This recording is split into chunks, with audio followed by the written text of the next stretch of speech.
idiot time, but can't beat the beats I made in bed. They wanna talk, but they ain't gonna harm me. Roll right through with the green wasabi. I do a big tsunami. Man, I feel like a kami. Spit so sweet, but the flow umami. They just mad that they late to the party. I do a big tsunami. Man, I feel like a kami. I feel like a kami. I feel like a deity. I feel like a kami. These rappers all pray to me. I feel like a kami. I feel like a deity. I feel like a kami. So what do you wanna say to me? I ain't gonna sympathize when they can put up the rules like they missed the mime. And never impolite, I do it business-like, but I'm gonna ride for the green like the district line. So sick of these kids online, be lacking wit or rhymes. They're making leapfrog music like it's Fisher Price. Talk big, but they ain't what a killer bite. I got so little time, so I got max out the bank, but I spent no rubies. Good with my words, not a dent on Susie. Man, what I told, but he went all moody. Say that he close, but he never knew me. They would have penned so loosely, got more blocks than the Lego movie. Losing the head like Louis, I got my crew on the deck like Luffy. So decent, check my steam, I got better achievements. Get at me and then air my grievance. Peasantry, they gon' swear allegiance. What you say is treason, God or not, you gon' face your demons. I broke the scales and I made them even, so I guess I'm gon' stay repeating. Tell me they wanna talk, but they ain't gonna harm me. Roll right through with the green wasabi. I do a big tsunami. Man, I feel like a kami. Spit so sweet, but the flow umami. They just mad that they late to the party. I do a big tsunami. Man, I feel like a kami. I feel like a kami. I feel like a deity. I feel like a kami. These rappers all pray to me. I feel like a kami. I feel like a deity. I feel like a kami. So what do you wanna say to me?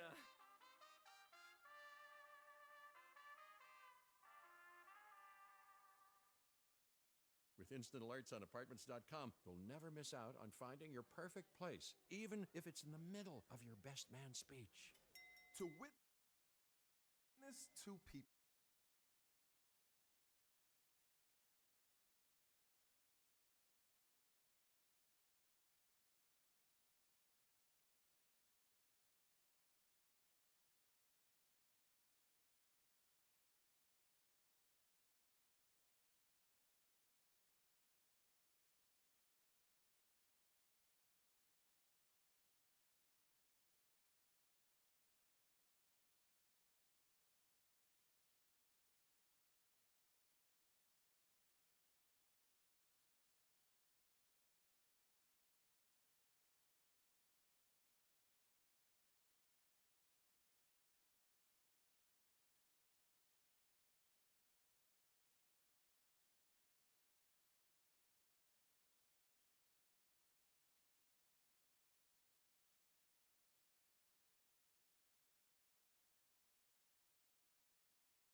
There is no puppet aware of its strings. They see a queen, but I'm wearing its skin. You want a choice, don't know where to begin. Let the bird out the cage, that I'm tearing its wings. Blood on the right and that's bearing my sins. Teach them to talk, then prepare them to sing.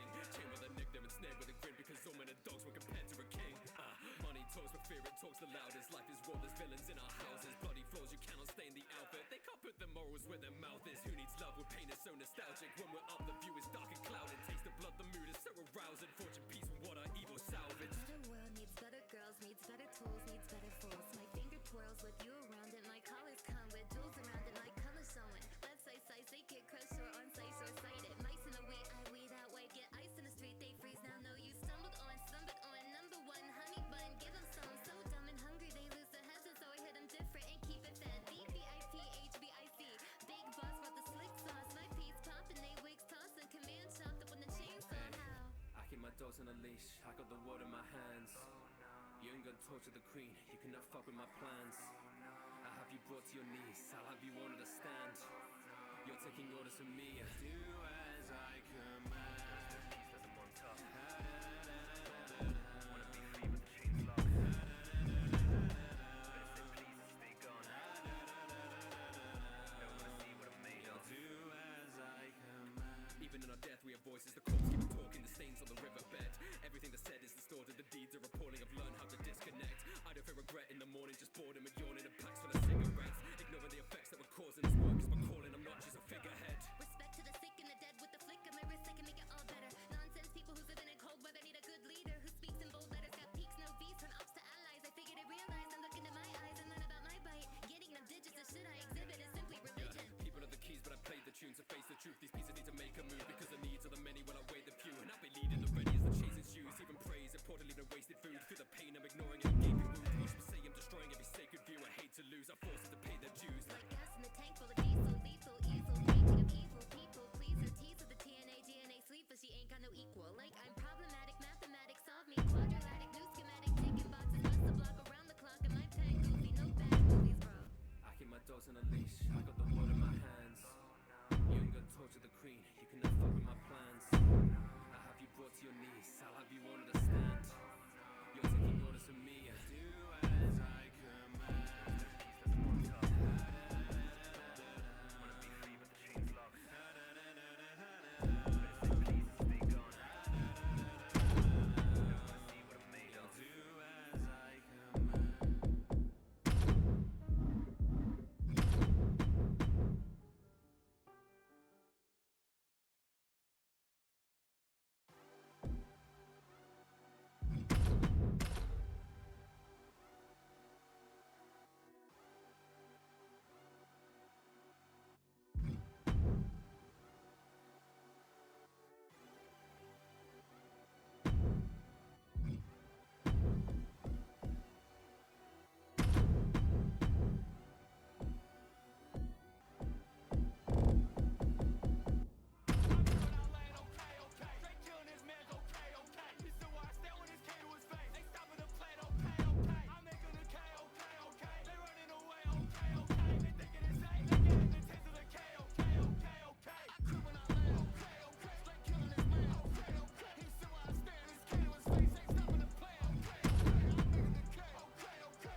jugular vein. You juggled up when I'm jogging your memory. Life flash when it's slept in the brain. Hands up when I get on the stage. Trigger fingers and you up in the range. Demon time and them long horns. I light a fire and I'm up in the stage. Been evil, that bright birds. It was no wonder y'all up in the stage. That grim reaper, we drumming that bass. You snare one, but it's one and the same. I'ma tell you, I'm nightmarish. Funny how you think that. I care when my step over your body, bitch. Night gaze on them. I swear you a baby to a predator. Yeah, you might get the better, but better. I'ma leave you be on my pair when I'm better, better, but better, better, better.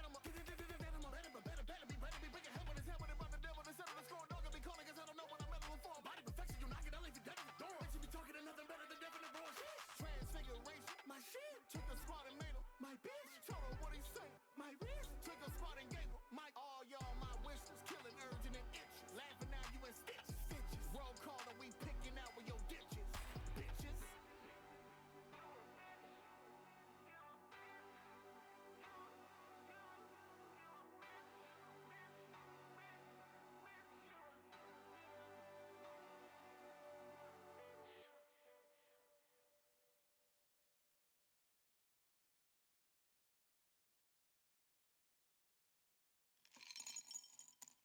sound of Brock's jelly beans being poured into a candy bowl.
Dropping straight out the coffin, locked in. Guess now you're all out of options. Watchmen, regiments are tearing through your squadron. Rod and plead or your sins to bother. No caution, drown out the screens with laughter. No conscience, bow to go down like martyrs. And I'm burning out these Shermans like the Hindenburg disaster. Gun to your head, no there's no turning back. Dead or alive like a Schrodinger's cat. They be like 9 with a 9 in their mouth. And like water, I'm known for disposing the trash. Better witness, I'm a madman. It's like Christmas when I pack mags. Take a big ship and I crash land. It's like click click, then it's bang bang. You can understand me like I'm abstract. Hit the 21 shots like it's blackjack. Fuck the Vatican, ain't one for back chat. Tell him pale for the chest like I'm Vlad. Cannot clap back, it's not happening. I'm a monster of God like I'm Anderson. That's fighting these heathens, no paladin. Cause with the way that they fight me, it's also embarrassing. Whipping on my deck, so you know I bring the hounds. I'm a gunner down round at the round at the round at the round at the round. Every round of the mount to the body count. I'm breathing in puddles on the battleground. Get it loud, I'll be struggling on the floor with Big Ben. When in doubt, I'm up the alley like a pitch man.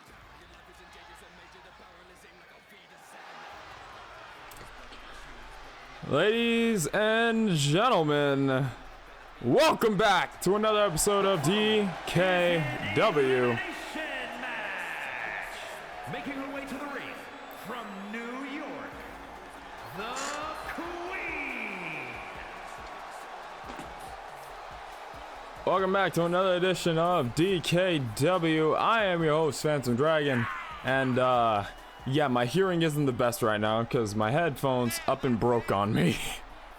So yeah. Ugh. So I had to delay the few stuff, but now I'm rocking earbuds. They're not that good at all. Like, I have a better set that I keep at work, so I had to bring those home with me next time. Then I could at least have some decent sound so we can get back to playing games and stuff. But now I'm on earbuds until I can buy a new headset. Also got DKW was tonight. That's why you guys keep looking at the Discord. So remind everybody. Opening match, Sweet Paw, Victoria Salazar, and Amaya Knight. Three-way dance to open the show.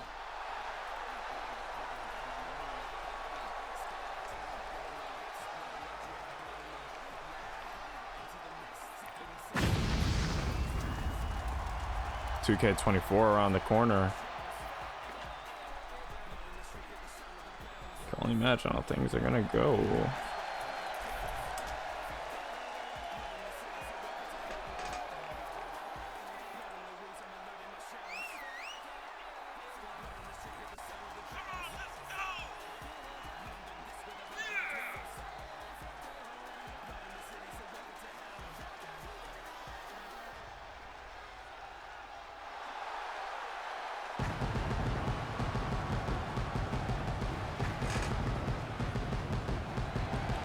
I've been catching up on My Hero Academia Season 6. Only got like 12 or 13 episodes left.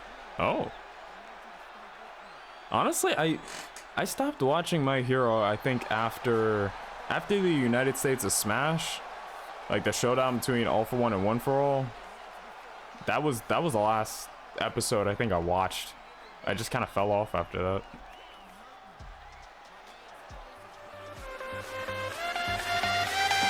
Back out! Crap, that actually reminds me. Shit, wait. I have to...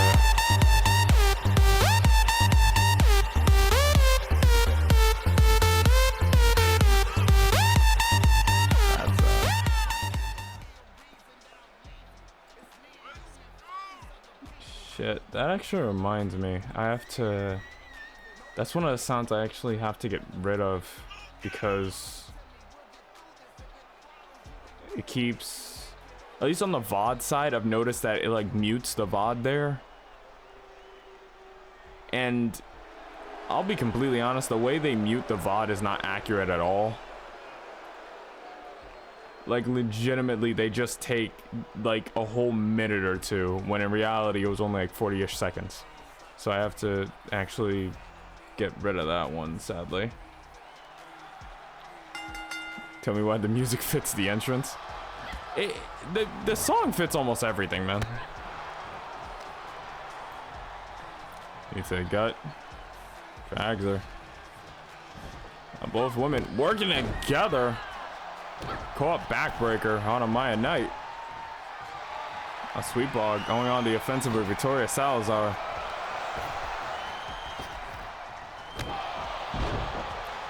Big Larry to turn her inside out. Now hook at the far leg, trying to eliminate Victoria first and a kick out at 1.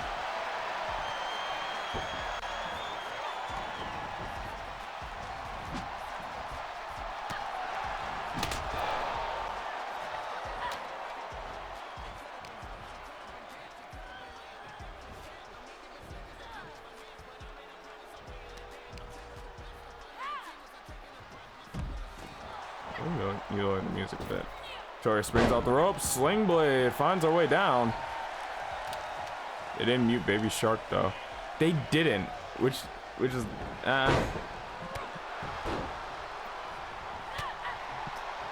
Also, don't you dare. But also, I've been really loving My Hero. I really just enjoy the entire concept of the School for Heroes. Yeah, it's not a bad show. It's just I feel like it was like for me falling off of the show was like a natural thing. It's not like it did anything wrong, but I just kind of fell off. Like, I don't know. I guess the excitement wasn't like getting to me anymore. It's great that you still like the show. I'm not gonna like bash you for it. The show's good. It's just like I fell off at a different point.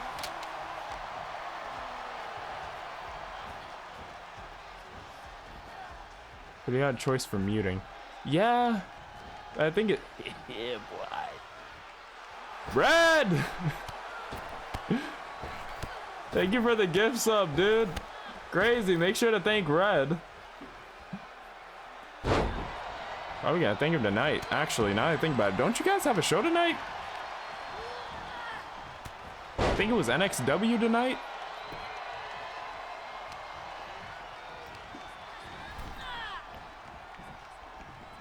Just kind of felt like you got everything you wanted from the show. Kinda. It was a combination of that, and I feel like the show was like, nah, we're on a week break. Oh. I don't think it's really that I got everything I wanted from the show, but I think it was more or less the fact that like the show, how do I explain this? It's weird explaining how you like fell off a show without trying to say like I got bored, because that's not really a good explanation, at least to me. I feel like the show, it was going a certain direction that I wasn't really, I don't know, I wasn't as invested in. So I guess my investment kind of dipped after that. Especially since like the show, I guess, slowed down at that point. So it was like a really high and then I guess at that point slowed.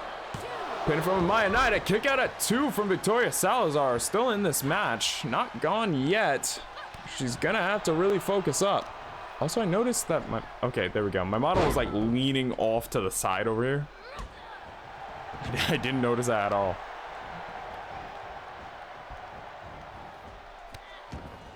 I guess similar to how a lot of people stop investing in the MCU after Tony Stark. Yeah, it was kind of like that.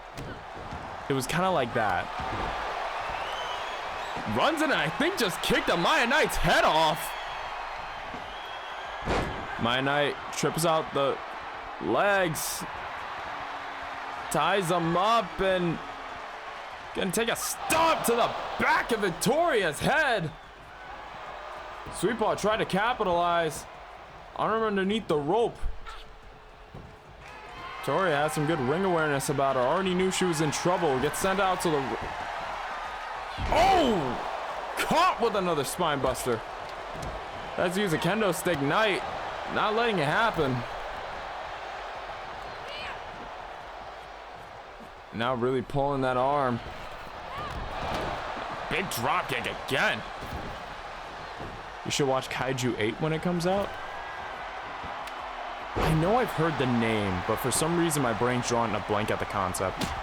Because I remember I heard about that. I heard about Kaiju 8. The name is like there. I know I watched something on it, but I can't exactly remember. I know I saw it on Twitter though. Puts a bow on Victoria, looking to have the first elimination. We got one, we got two, and a kick out at two. Victoria's still in this. But right now she's on the back foot, rolls to the outside wisely. Hey Velvet, what's going on? Honestly, I kind of forgot My Hero existed for a while because I wait an entire season's dub is... I wait until the entire season's dub is posted on Hulu, and Hulu isn't always the fastest on releasing dubs. Yeah, you're right. Honestly, I feel like it was for that reason that I just kind of got into watching anime like subtitled. I feel like it was a lot easier. Also, let me know if like what's going on screen is like overwhelming my audio, if I'm coming through clearly. Because like on my side, I'm looking at the desktop and mic, and because my headphones died on me, my hearing isn't exactly the best. So it sounds like everything's really loud. I'm not sure if you guys can like clearly hear me. I don't even think Hulu is finished getting the dub for like the entire war arc in Naruto Shippuden. Jesus Christ, they are slow.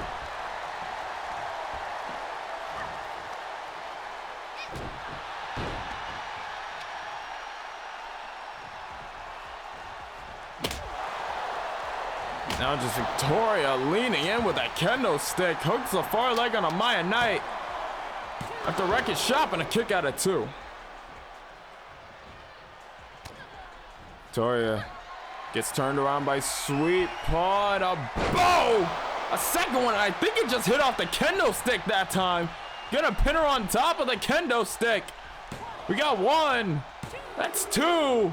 Victoria Salazar is on her way out.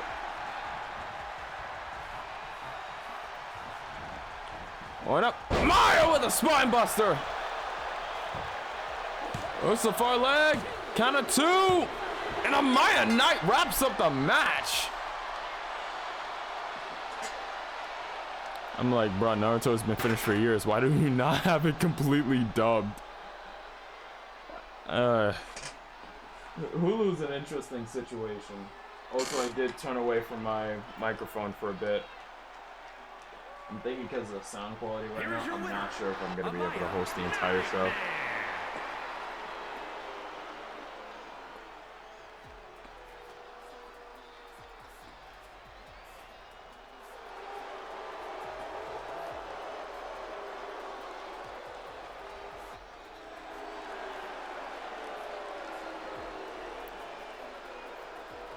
GG to a Maya Knight.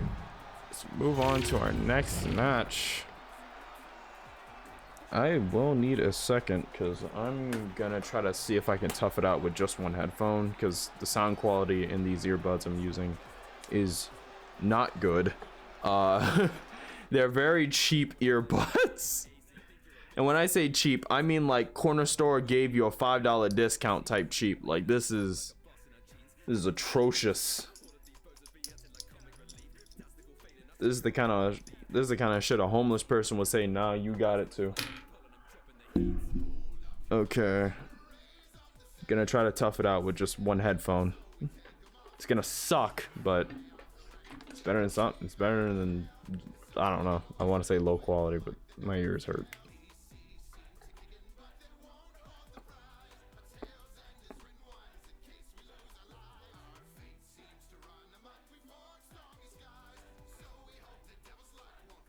So, what I got, at least from trying to fuck around with my headphones and figure it out, it isn't the cables or anything, but apparently it's the input on the side of my headphones, because I have headphones I can like plug and unplug. My silly ass had been unplugging them for a while, plugging and unplugging them for a while, right? And I know I've had these for, I want to say 5 years, which, you know, most people would go, oh yeah, that's pretty good shelf life for like headphones. Yeah, but I fucked them up. For some reason I kept plugging it up. There was a lot of situations where like my foot got caught on and they unplugged them. So currently I am rocking one ear of sound and the other one I just have off because, yeah, no, I'm not keeping them both on with just one giving sound. That's terrible.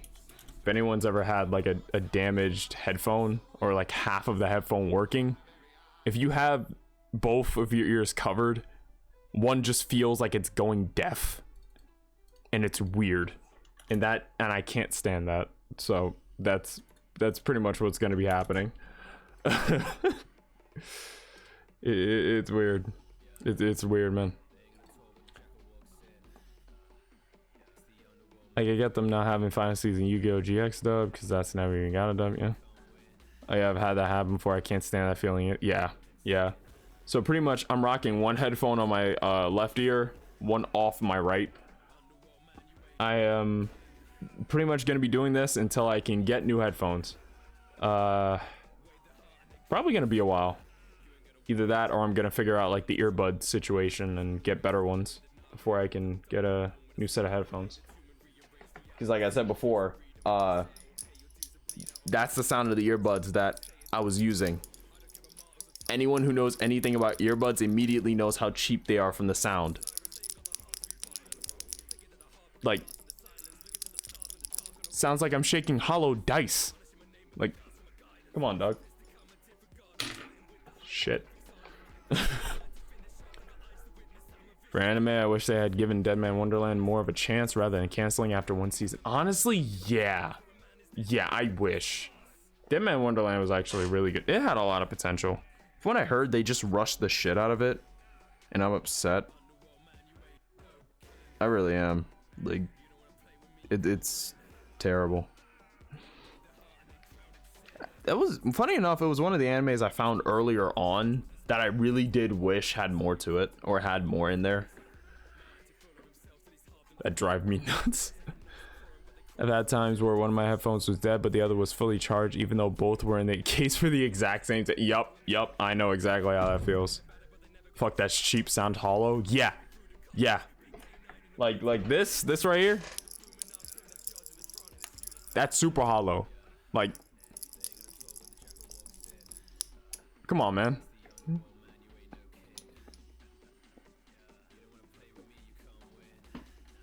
Like, I feel like if I blow into these the wrong way, they're gonna go flying. Not even like a hearty breath, just like a light. That's it. They're all the way in Arkansas. Bitch, I'm on the East Coast. The fuck I know about Arkansas? Sounds like you're sounds like you're rubbing expired hard candy. God damn. Bro's playing with the bones of headphones. All right. We're getting back to ringside. We're getting back to ringside before I lose track of time. God damn it. I already started this show late enough. Jesus Christ.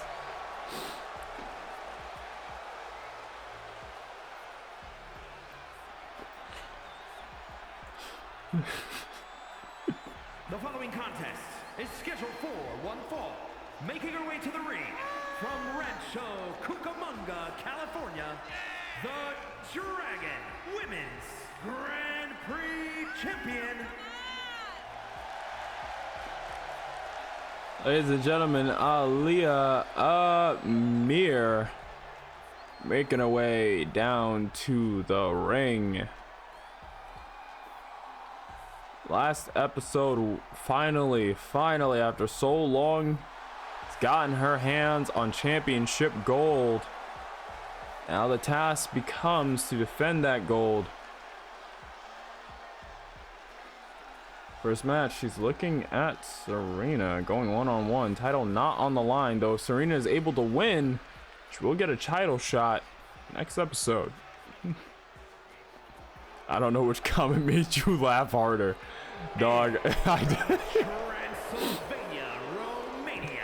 I'm gonna be honest, both Selena. it's the comments just both being like back to back that took me out. One, I probably would have like chuckled to just put my head down. Both of them would have got me choked up. I was not ready for both of them. I was not ready for the double down. I really wasn't. And what's worse is the hollow bone, like the bones of the headphones comment made me start thinking these sounded like the skeletons from fucking like Lego, just like just the massive slam, but when you're building something. That's all I heard. And at that point, I just had to go. I just had to go.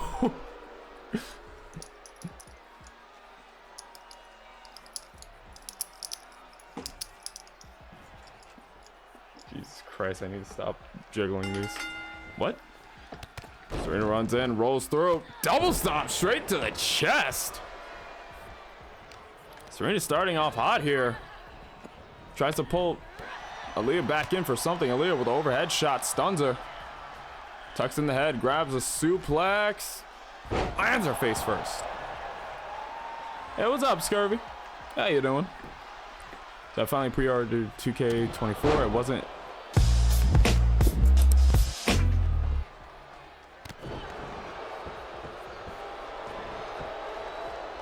That was for the jiggling comment, wasn't it?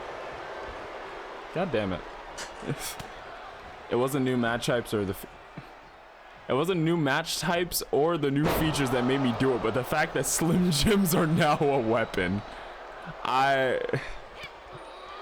Look, when we get over the 2K24, I'm gonna have Slim Jims as an option, but I pray to God no one ever uses it as a weapon. Zorts! X-Orts the Goblin cheered. X50. Zorts, what's going on, dude? How you been? Sounds like my old PlayStation controllers when one of the screws or something came loose on the inside. You can imagine how annoying it was with me. Jesus Christ. Yeah, pretty much. So, I remember it was in one of the, I think it was in one of the gameplay trailers? No, I don't think it was in a gameplay trailer. I remember seeing it on someone's channel. They changed the kendo stick into a Slim Jim. And I don't think it was a mod. It was legitimately like they were playing the game before it released at I think the UK event that they were doing, or like the Royal Rumble event. It was one of the two. And I shit you not, they legitimately had them be Slim Jims. It was hilarious. I beg they let us have set a signature weapon for cause. I will so make Bulljoes just a Slim Jim.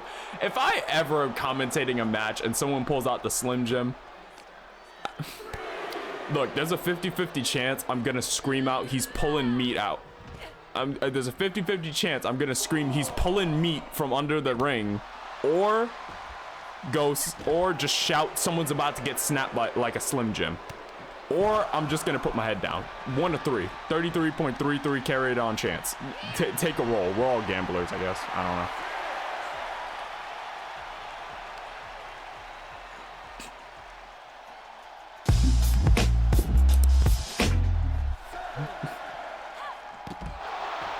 know. God damn it.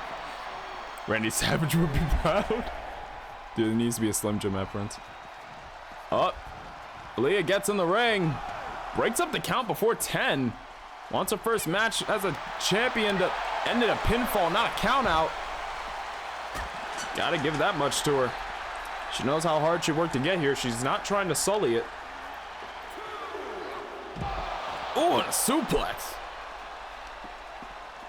How am I supposed to help you get 2K24 if your donation link doesn't work? Yeah, I still have to fix that, because I don't think I talked about this on the channel, but my PayPal that I usually had linked to the donation bit, that got hacked. Like it got messed with and tampered with, and I haven't had the time to set up a second account to like just sort stuff through. So I'm still trying to figure that out. I'm hopefully gonna have it done by tonight, seeing as I have a good bit of free time. So that's pretty much the reason why the donation link is like null and void for now. I'm hoping by like next week it should be done. Condensed. Try to go for a double knee buster, doesn't get the full thing, hooks the far leg, and gets the win over Serena. Imagine having commentate an actual match where someone starts beating the other person with a big ass Slim Jim. That's the first thing I thought of when I saw that clip, man. I'm just like, literally, I'm sitting here thinking, yo, if someone throws a Slim Jim, do I just scream out he's slinging meat? And I know I'm gonna scream it out impulsively. Like, there's not gonna be a single thing that my brain is like, there's gonna be no filter. That is just gonna be full tilt, the thing that shoots out of my mouth. Yikes, that's scary, Jesus. Yeah, I already got it handled on my end, and I'm pretty much just waiting for PayPal to sort it out. But yeah, it scared the fuck out of me. I can tell you that much. But thankfully, nothing too serious happened. I noticed it before before it got too bad.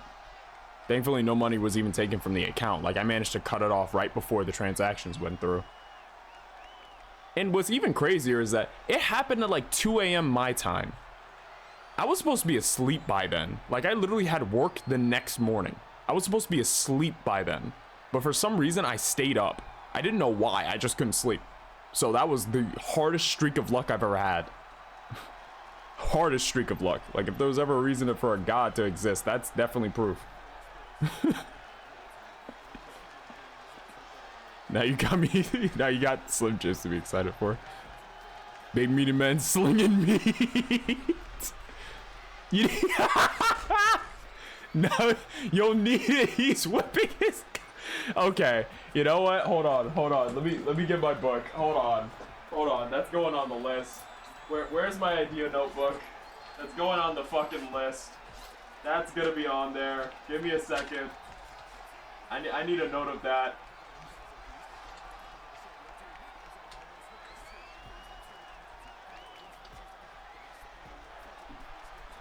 That's going on the list. Hold on. I'll flip it to the page.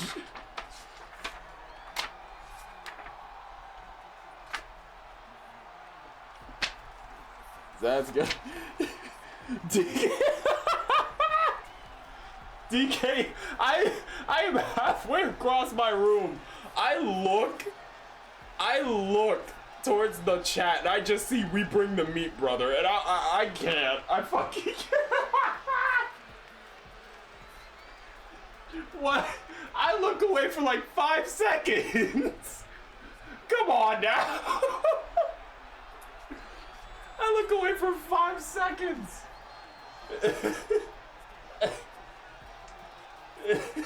We need to get sponsored by Orbeez now. I swear, if Orbeez ends up... Orbeez? Why am I saying Orbeez? Arby's. Fuck. I'm laughing too hard to pronounce shit now. Where's my pen?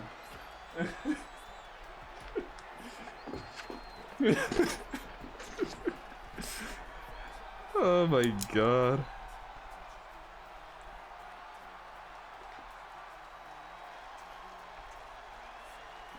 Sound suggestions.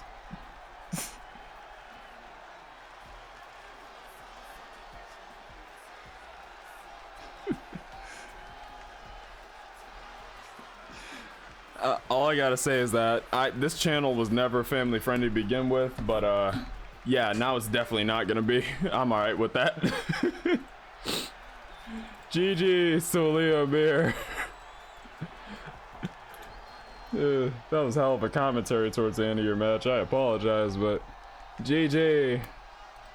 See that title reign? You worked hard for it. Now you get to soak it in. The new challenge begins. Now the hunt for your title starts. Gonna go back to intermission here for a bit, because next match has a surprise contender. Yes, it does.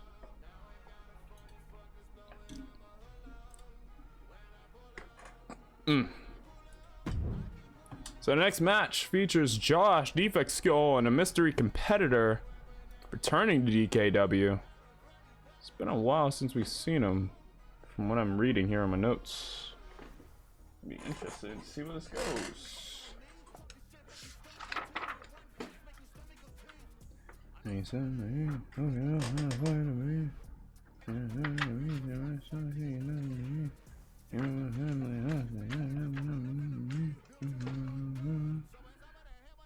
Alright. John Cena confirmed. Alright, calm down. Calm down. I'm just excited for guest referees and E-Feds now. Yeah, that's gonna add so much more elements. It's gonna add so many more elements.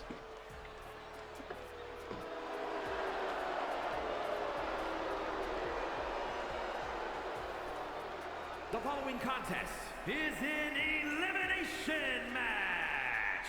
Making his way to the ring from no place in particular, weighing in at 220 pounds. Also, let me know if the game is like really loud. I just want to make sure that the game isn't like so overwhelmingly loud that it's like covering me entirely. The only thing that I'm okay with is like if it's like the announcer who introduces them. Oh yeah, I think I heard you can possibly use the ref attires as extra attire slots as well. Ooh. Especially to see how Universe Mode AI will fuck it up. Oh god. Watching Universe AI try to figure out how to ref a match is gonna be hilarious. I mean, shit, they couldn't do it before. I've seen way too many refs get like power bombed the moment the match starts. That's one thing I hope that does not change, because it is always funny to see Jeffrey get hit or Ref Victory just take the craziest bump you've ever seen. It's insane. It's fun.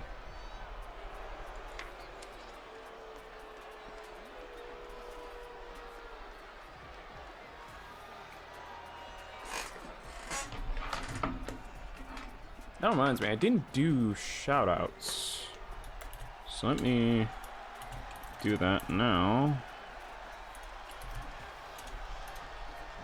Now the ref can powerbomb you. They can fight back. Keep saving themselves as Josh takes down Tolos with a sling blade. Follow up, double up.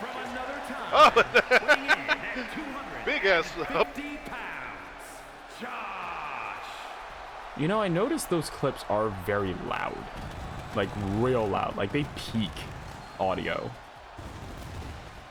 But Scurvy Dog runs Retro Kukuman Dojo and Taqueria Shop. I believe they just wrapped up the Prospect Tournament.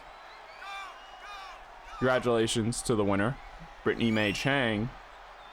Very long, arduous journey that one has had. You can also see the Dojo men and women's champion, currently Zortz Cortez and Ruth McKay, respectively. And all around have some damn good wrestling and some damn good food too. Stop by, get your taco punched. I will never not chuckle when I say that or hear it. It's goddamn. Every time I imagine myself saying that, there's just a small voice in the back of my head going, "Ayo."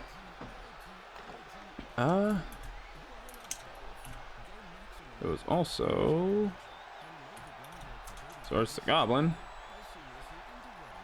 Streams all sorts of games. Had his EFED MEW, I believe it was, on a hiatus due to an issue on his side with the game itself.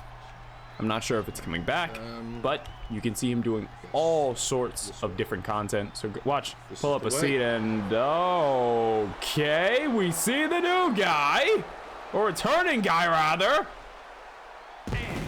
From the Bronx, New York, weighing in at 200. Wait, how am I existing in two separate instances?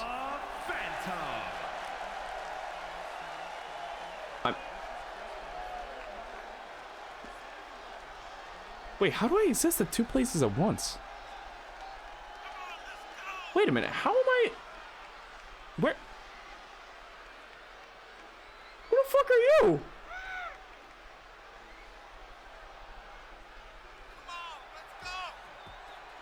What the...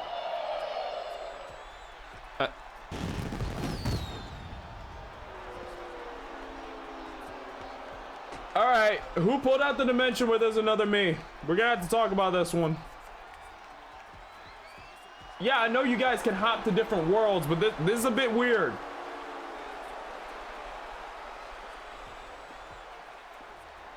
Why does he have better hair than me?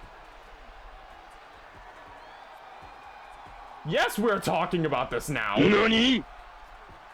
Exactly. The hell?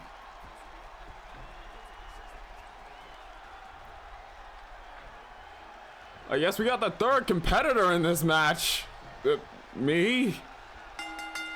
It's weird. Okay, I guess I'm gonna speak at the third person. It's weird. Oh! It's looking like a drop kick from me. Oh god, my brain's fucking splitting up. Rear waist lock, ripcord, niche! Finds it straight! Josh going for a quick hook of the leg, kick out of one. Drop kick to the back from Defect Skull. Turns his attention over to Meat Phantom. They still have to get used to that. And now choking. Yo!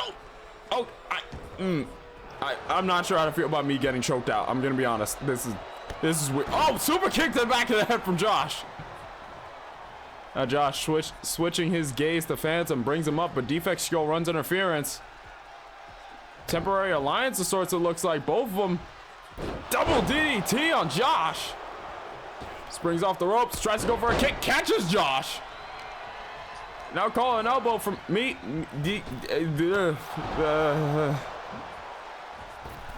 Okay, I need to focus up because my brain is going everywhere. Big forearm shot from Defect Skull. And now Phantom and Josh. Okay. Enter Josh in the ring. Kick to the back of the head. Shoots off the rope, slides through. Big German suplex. Phantom taunting. Catches him. Ow, okay. Phantom's opponents aren't exactly soft hitters, yep. Josh and Defect Skull, both very hard hitters all around. Josh being one of the few men who pinned the current World Heavyweight Championship, Sentosa Tutton.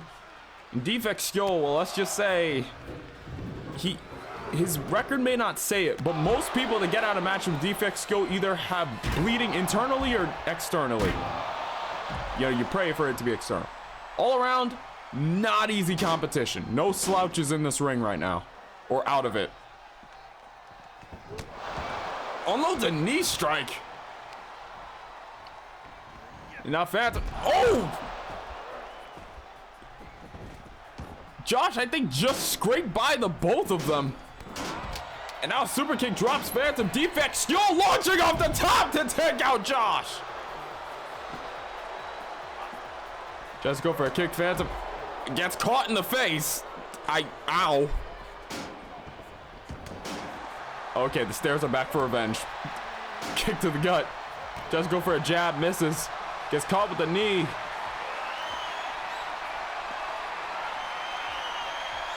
Dropped off on the apron. Sliding lariat from Defect Skull. Catches Josh's attention.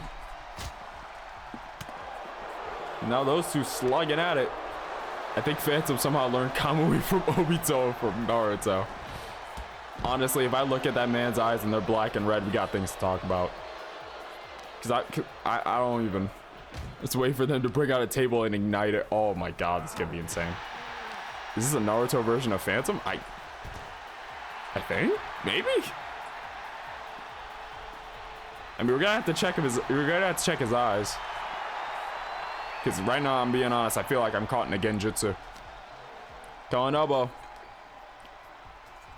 Place him up on the shoulders. Phantom manages to find his way down. Kick to the leg. Calling elbow. Gets thrown against stairs. Oh, ripcord lariat. Drop kick. Josh right back up to his feet. Calling elbow again. Rolls him right back into the ring. And now defect skill. Going on an all-out attack. This man starts spitting out fireballs. Please no. Oh yeah, you can literally shoot people with fire as a payback in 2K24. Like a bullet out of a gun, he just shot out the fucking ring.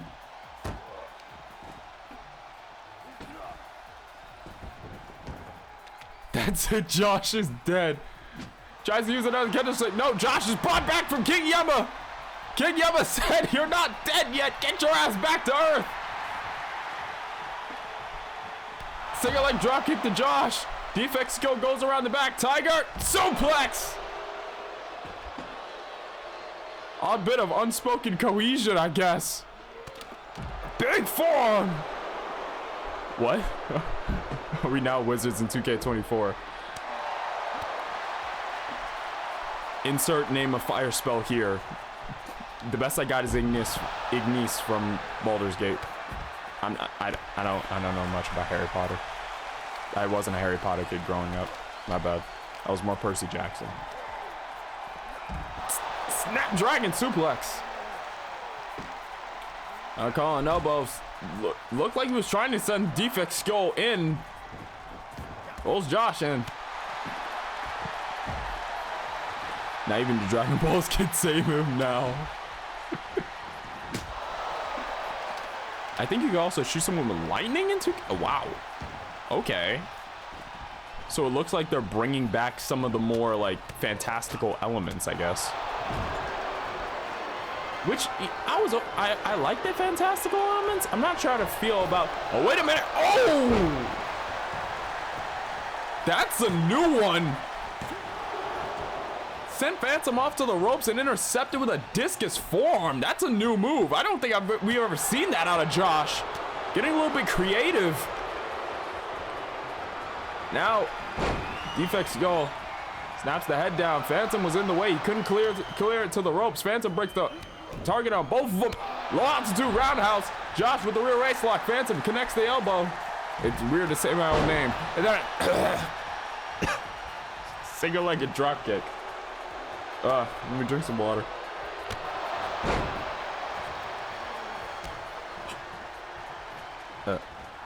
Oh! Both of them are going for something, both with the attack.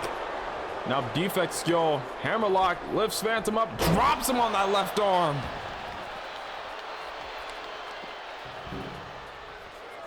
Now picks him right back up, big chop there. Runs in, big corkscrew forearm, connects on all of it. Hook in the far leg. Ow. Considering I am one ear down, that actually made my brain shake. Jesus Christ.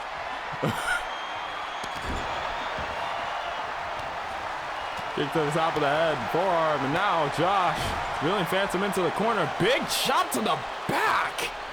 Oh, Josh did not like that. Josh did not like that. He did not like that. Hits the spear on defect skill.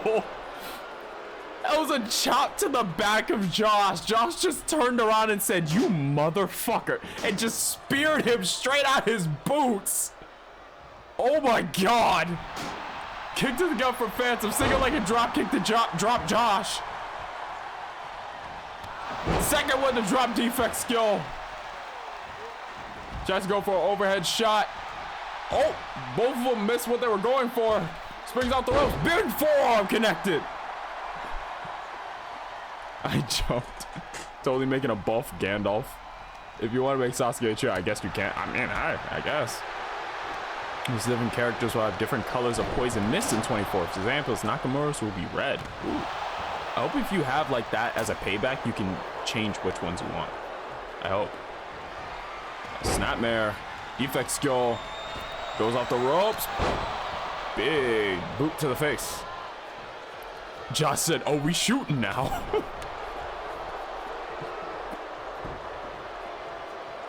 Oh! Pumping forearm straight to his face. Took the kendo stick right out of Josh's arms, and now these two going at it. Phantom rolled to the outside. It's still weird to say my name.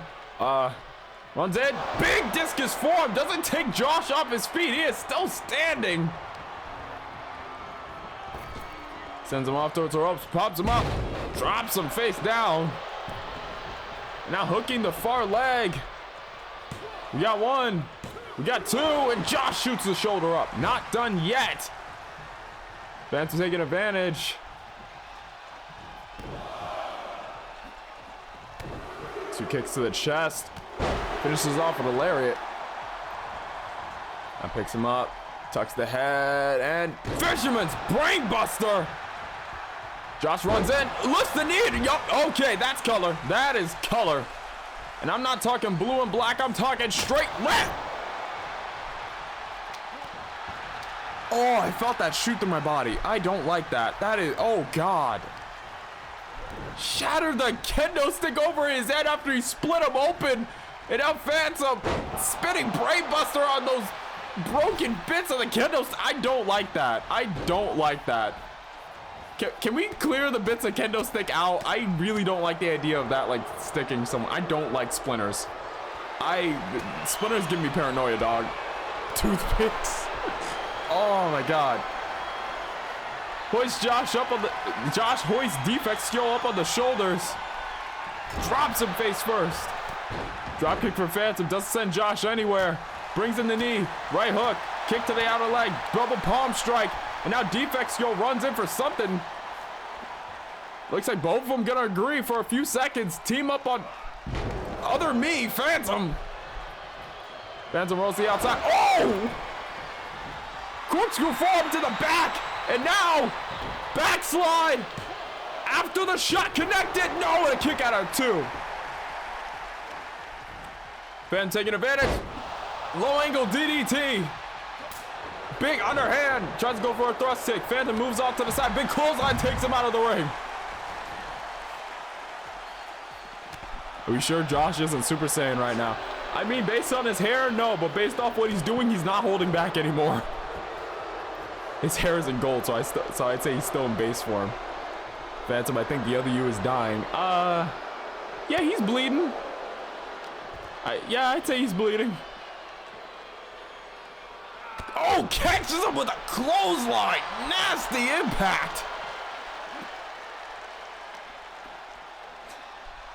Toothpicks, if only it were a Slim Jim. God damn. Oh, and a big pump kick.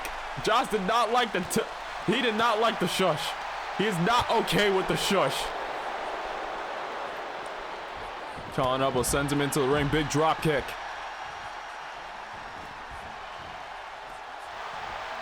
DKW, we have the Slim Jims. Phantom rolls in. Tries to go for a pin on Josh here. No, Josh shoots a shoulder up. I think Phantom touched his face there. You can probably see the blood. Oh God, he's getting beaten from both ends. Wait a pause. Now he has defect skill by the head. Skill breaks out with those elbows to the midsection. Big forearm. Trying to go for that corkscrew forearm. Ducks out of the way. We need official DKW merch that says that. Look. No words. Final atonement hits with the knee. Hooks the far leg. We got two, and that's three. Skill's the first one out of the match. Kick to the gut. Tries to go for that forearm. Phantom ducks back, starts nailing kicks. Big chop. Snapmare brings him down to the ground. Elbow to the back of the head. Shut up and take our money. Look, I say a lot of things, all right? I can never guarantee that they won't be crazy. Skill stays losing big time matches. He'll get, I can only imagine he'll get it there eventually. He hasn't had the best of luck this season, but we are moving to 24 pretty soon. Maybe it'll be his chance to rewrite, back himself up. Time will only tell. And now again, grabbing the arm. Second final atonement. Hooks the far leg. We got one. That's two. And that's three. Oh God, so that's what I look like when I'm bleeding. I don't, that's uncomfortable. That's weird. That's uncomfortable. That feels weird. That feels weird. Oh God. That match was pure chaos. If I ever had to call it, that is.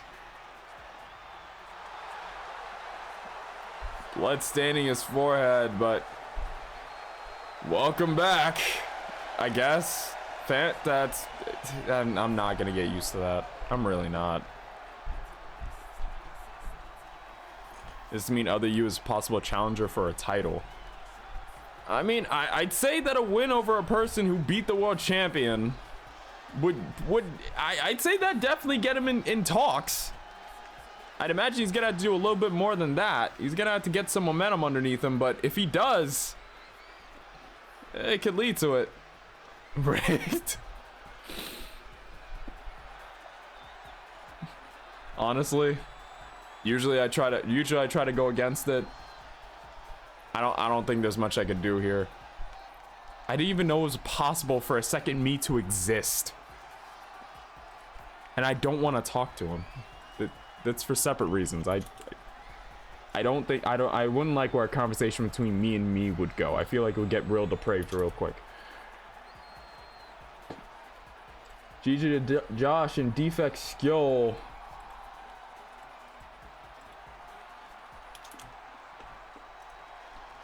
Let's move on to our next match. That was weird.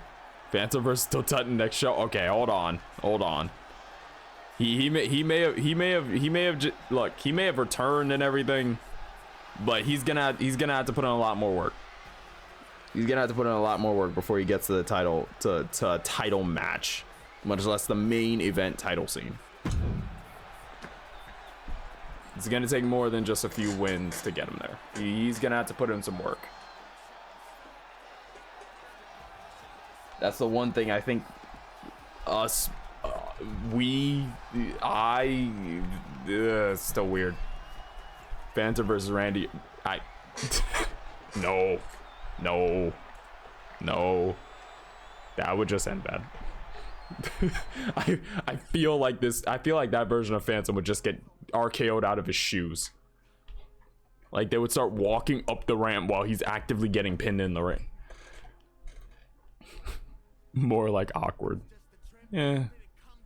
Randy, bro. Next match. Ellery goes one-on-one with Hinoka Ryoga. This is an interesting matchup. It's one of the more interesting ones on the card.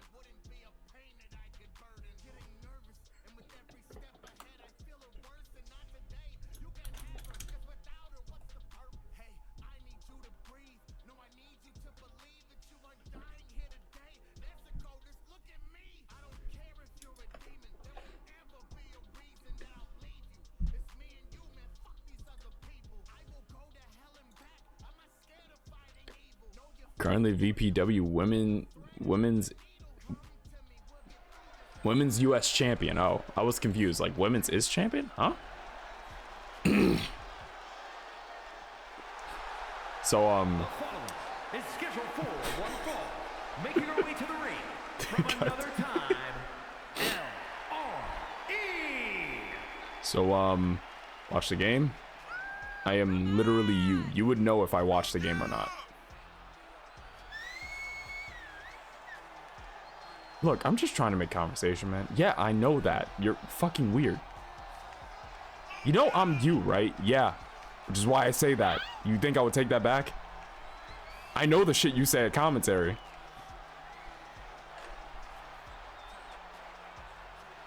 Yeah, I'm just gonna avoid me. I think that's for the best. I think that's for the best if I avoid me. I think it's for the best. Ellery making her way down to the ring.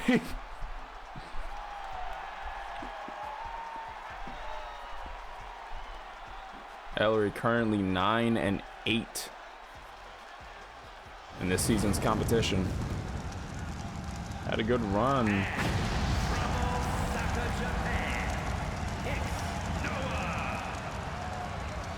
Had a good run in the D1.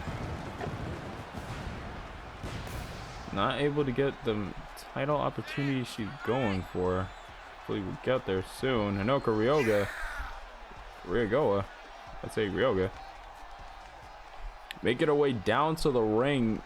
New face on DKW. Currently 2-2. Wait, is she 2-2? Hold on.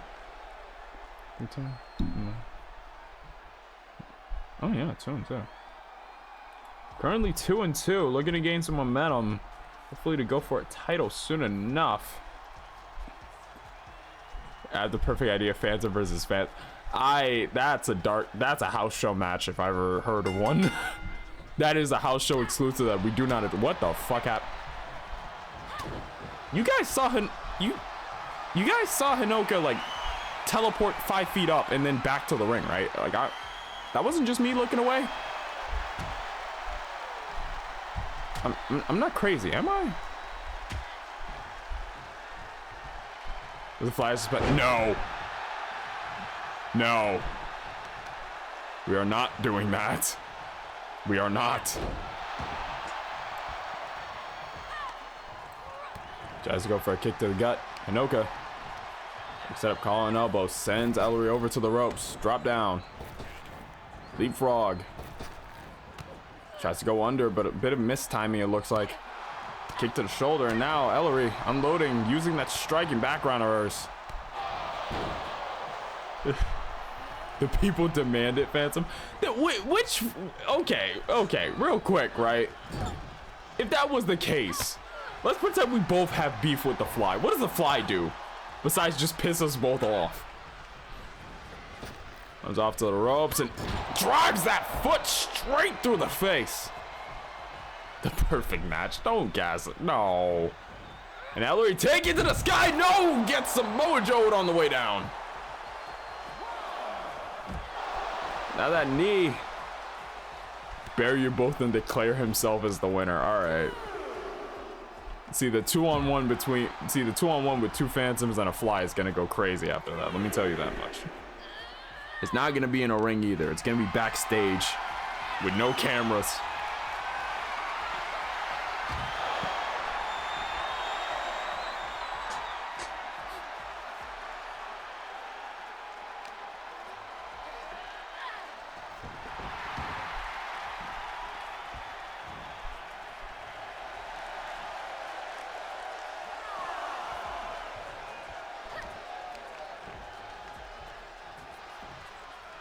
Hoists her up for a powerbomb, it looks like, and plants her straight down. Fly still wins, no diff. That's crazy. I want you to know that's crazy. Tucks her in. Flatliner. Looks the far leg.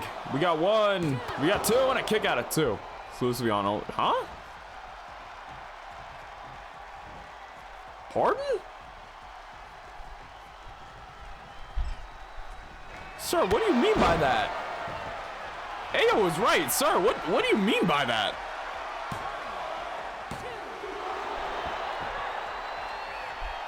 Back out? You want to explain that one? Sir.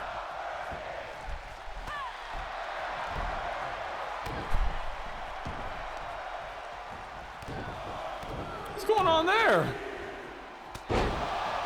Set in the back with no camera. As if we're going to jump him. What? Huh? What the fuck?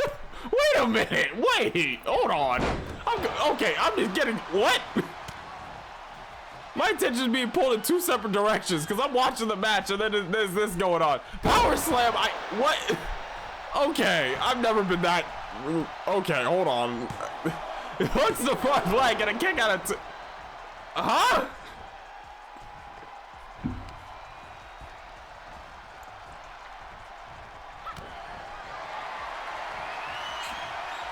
Goes over to the ropes, pop up. Caught into a Hurricane Rana. Ellery takes some steps back. Goes in, tries to go for a Kinshasa. Both missed their finishers.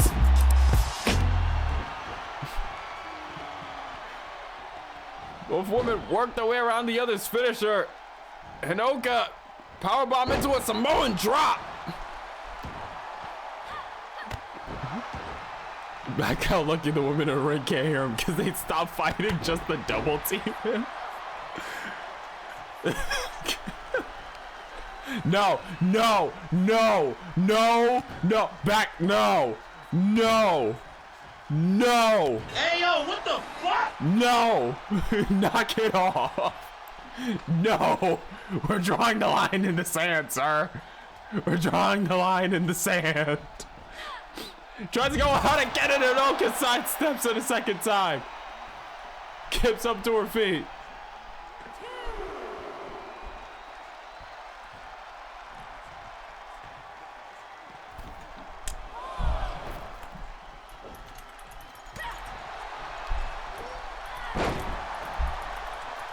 Hold on, I have something I need to reply to. Kick to the gut. Tucks the head in. Hinoka. For the power bomb. Hands. Oh, Jesus. We got one. That's two. Gets her hand on the rope.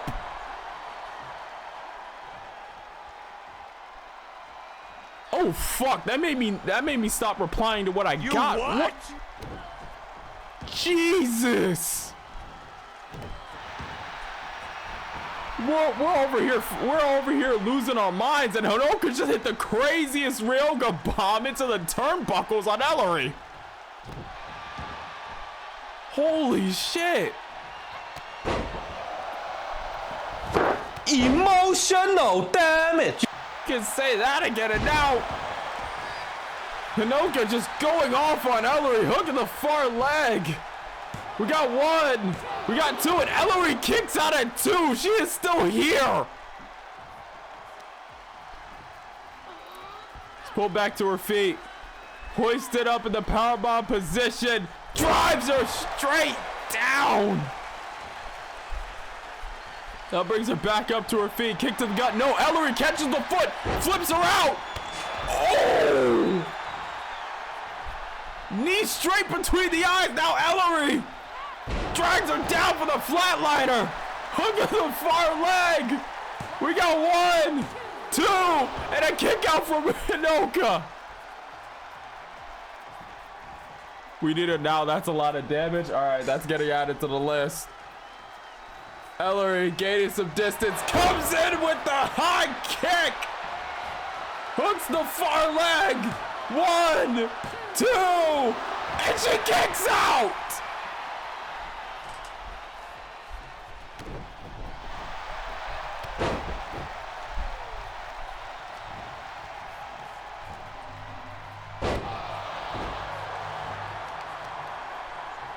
And now Ellery just going off, trying to do whatever to keep Hinoka down.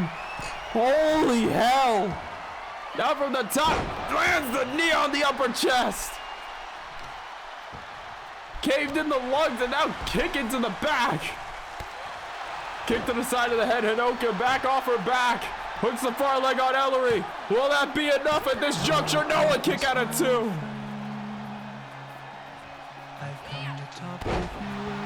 Standing shooting star press.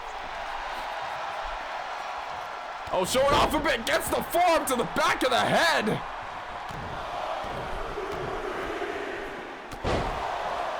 I have to imagine Red and Crazy are both just like leaning into their to the monitors watching this. High kick, no, gets ducked. Going elbow, hooks them up, high above the head, throws them straight down.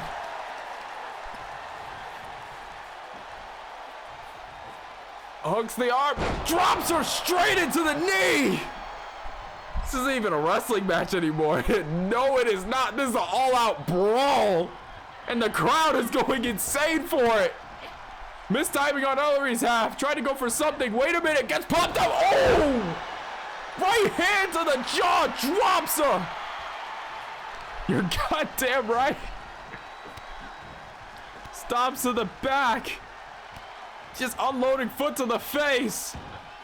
At this juncture in the match, I can't blame Ellery. She has to conserve what stamina she's got. She's got to take her time, keep the pressure going, and that's what this move right here is gonna do. Saturated in 2K21. 2K22. My brain is misremembering everything right now. Brings her in. Flatliner again. Saturated in 2K22. Revitalized in 2K23. Now Ellery. Looking. Connects the kick. Hopes to put this one away. 1, 2, and 3. That is an insane match. Holy shit.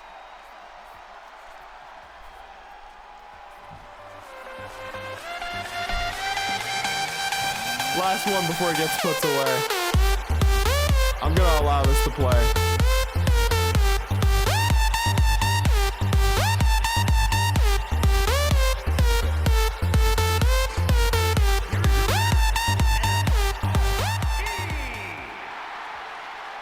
Holy hell.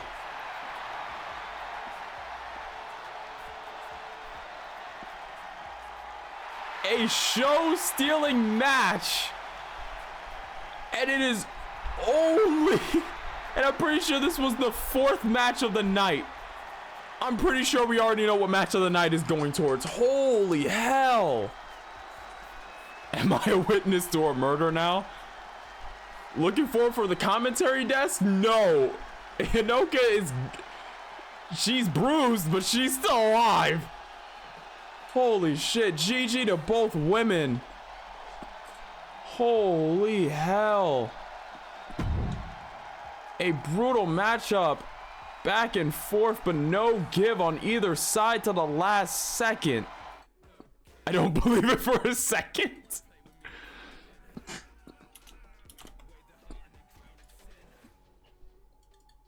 It may have been a loss for Hinoka, but that right there was, I'd say, her best match on the roster.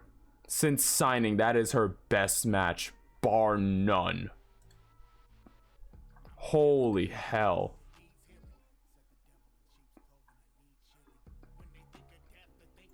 Easily the best match. That is insane.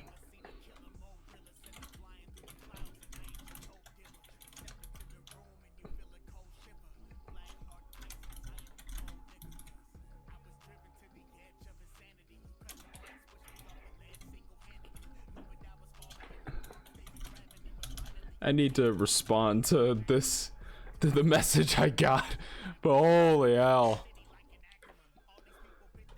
Hands down 10 out of 10. In TEW, that would read as Hinoka and Ellery have an excellent chemistry when facing each other. Honestly, TEW's damn right. Holy shit. Those two just brought the absolute best out of each other. Match of the night contender right there as we move on to our next. Also, I highly recommend looking at TEW if you haven't heard of it before. Honestly, I'll look into it. That's a kickoff match idea. I mean, yeah, you saw how crazy they got in the ring.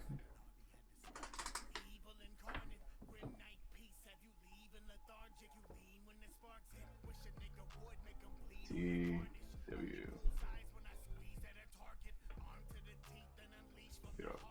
All right.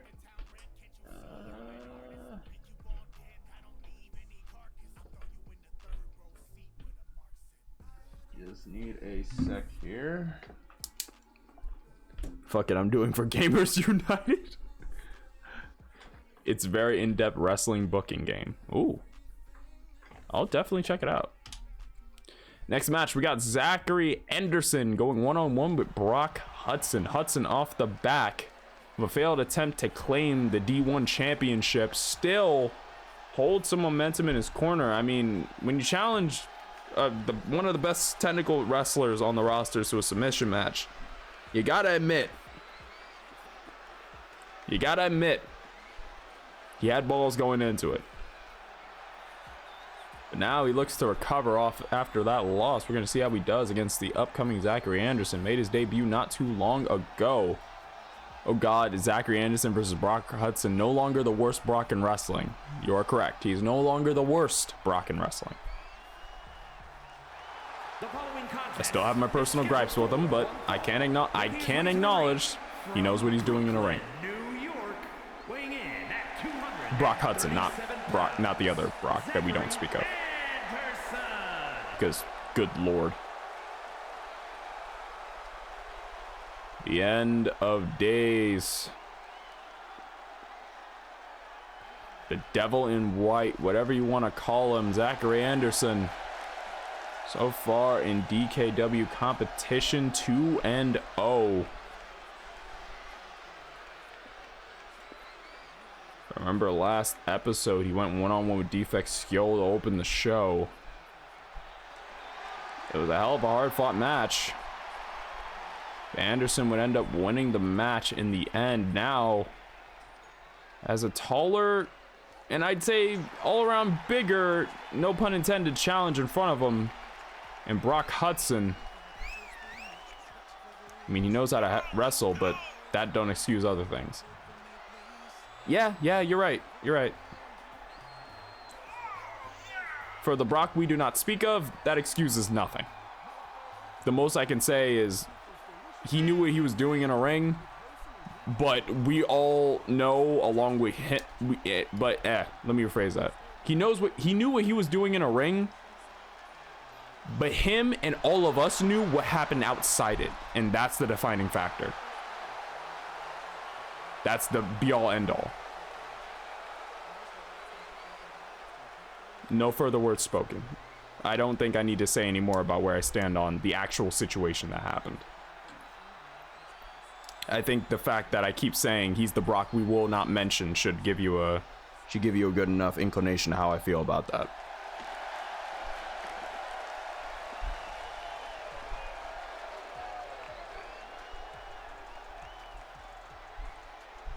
In Anderson's first match, he pretty much left Thinbone unconscious. Thinbone currently still on excursion. Last we heard from Thinbone, we checked in on him. He is solely in Japan. He is working on his style, trying to gain a style that works for him. Currently tried to be a big guy, big strong wrestler. Didn't work out too well. So he's gonna try to investigate into that a little bit more. We'll keep you updated with what little bits we get. From Hollywood, California, weighing in at 282 pounds, Hollywood, Brock Hudson. When we say Brock, we mean this one. This is a Hudson we can actually talk about without being disgusted. Brock Hudson. Well, I mean, it depends on, depends on how you know him. Personally, I'm not a big fan of Hudson, but that's because I have personal gripes with him. We wrestled. I had my issues. Things happen, okay? I respect this guy over here in the ring. Little else. But not for reason. It's weird. It's weird saying that. It's weird saying that I respect him at all. He knows, but he's a wrestler. This is a wrestling ring. I wouldn't go that far. I've heard some Brock Hudson stories. Yeah, we all heard some Brock Hudson stories. Can't say I respect him as a person, but he knows what he's doing in a ring. No short of wrestling knowledge in that man. Ref rings the bell, and here we go. Hudson runs in. Big sling blade to start out the match. Although I will say Trips is doing a good job at pulling WWE away from all that mess. He is doing a good job. I will admit, he's doing a very good job pulling WWE away from that. Triple H has always been smart. He's always been smart when it comes to wrestling. Dude knows the business inside and out. If there's anyone that I can trust WWE to, knowing it's going to be good, is Triple H. The only thing that I would critique him about was his response to the question. Like, if I remember right, the Royal Rumble press conference, like someone asked him about the situation, you know, pertaining what happened. I'm not gonna elaborate on it if I really don't need to. Oh, drops the knee. Brock Hudson kips right back up. Oh, whoa, wait a minute. Caught with that rolling, I want to say rolling heel shot. Right between the eyes, and now trapping Hudson between that bottom rope and the ring apron. Goes for the cover.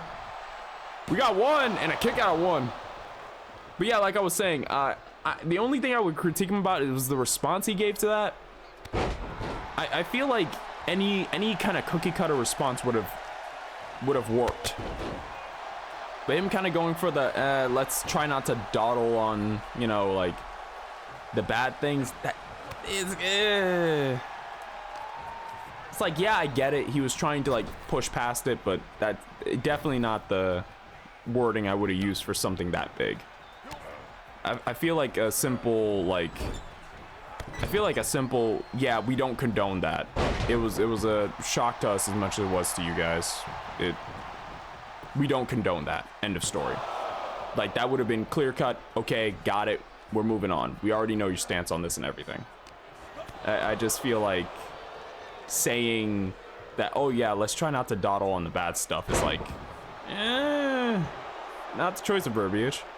But again, I trust Triple H. He knows what he's doing when it comes to his work. So, yeah. Kick to the gut. Hi, how are you? Always some up on the back. Trying to hang him in deep, and interesting flatliner there. Kev the one. Welcome in. How you doing? Pull up a seat. My name is Fan Dragon. We stream DKW wrestling. You see here bi-weekly. Oh, drops him straight off the back of his head. Every other Thursday we play a game. We kind of stream D&D Monday and Wednesday, 7 p.m. Eastern Standard. I'm kind of rushing through this a little bit because Zachary Anderson going for a pin, hooking the far leg now, kick out of 2 from Hudson. Hudson kips back up to his feet. Sling Blade finds the mark again, but he's gonna have to do a little bit more work to catch up. No problem, I'm good. That's good to hear. Welcome in. Like I quickly said, D&D Monday and Wednesday is 7 p.m. Eastern Standard. We usually try to go at that point. DKW is bi-weekly 7 p.m. if I can help it. Sometimes we may have to push back a little bit, sometimes we don't. It really depends on the schedule, but for most of the time I try to force it to happen somewhere around 7. Thursdays bi-weekly. So next show would be this 29th. Next show would be, give me a second here to look at a calendar, would be 14th. Till then, the next Thursday after this would be just playing video games, chilling out. Right now we have a Resident Evil 5 series going on with Aquatico and I. Sanderson goes under, hooks the arm, hooks the leg, and lands Hudson face first. Anderson, he's really good at moving around. Really good at shifting his position constantly around a big guy like Brock Hudson. That's definitely going to help him in the long run. I'd say Hudson right now on the back foot. He's going to have to try to take the match to his corner. More of a ring general style Hudson has. Reliant more on his strength and his flexibility. If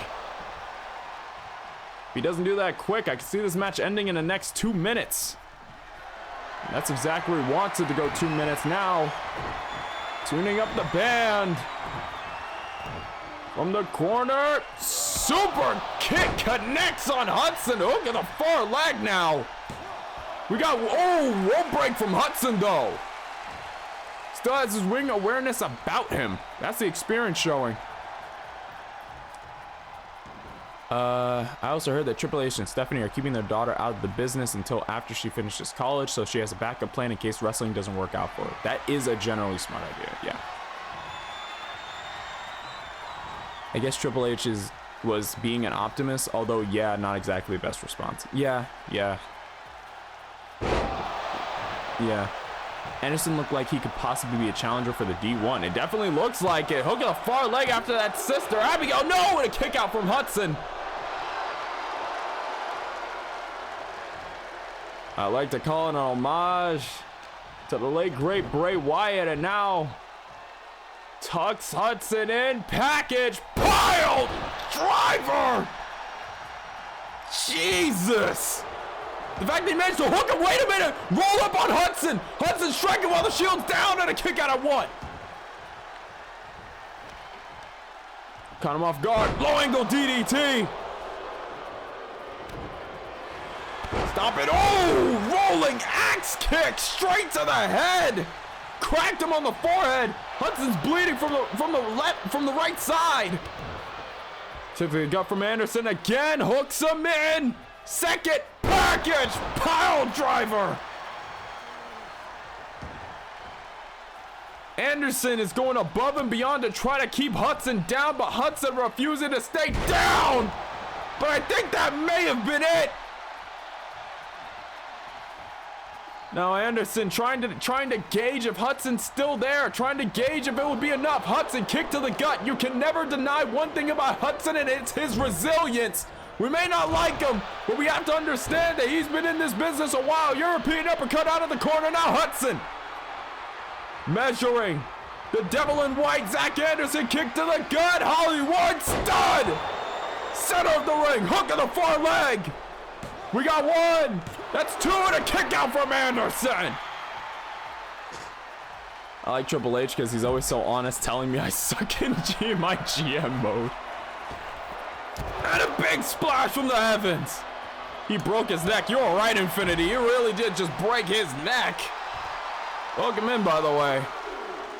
Rip Ray gone way too soon. Yep, understand. Being gone hurts even more, knowing that Undertaker called him the future of the business. It always does. Big elbow shot to the jaw. Anderson gets hit with a low punch, midsection. Tucks in the head, hoists him up, slams his back straight down. Now Hudson maybe thinking that's enough, dragging Anderson towards the center of the ring. You see the blood forming over the right side of his face. Another low angle DDT. Can only imagine that's the stun. I can't imagine that will keep him down for long. Tries to go for a stomp, misses. But Hudson lying in wait, folds the arm, hammerlock position, drops him on the back. Now get a far leg from Hudson. We got 1, we got 2, and another kick out from Zachary Anderson. Brock Hudson is desperate at this point. He needs to figure out some way to keep Anderson down. Whether that would be the Anaconda Vice or another Hollywood stud, I think he's made his choice. Nails him straight to the mat. We got 1, 2, and that's 3. Brock Hudson gets away with the win. Good God, these two went at it.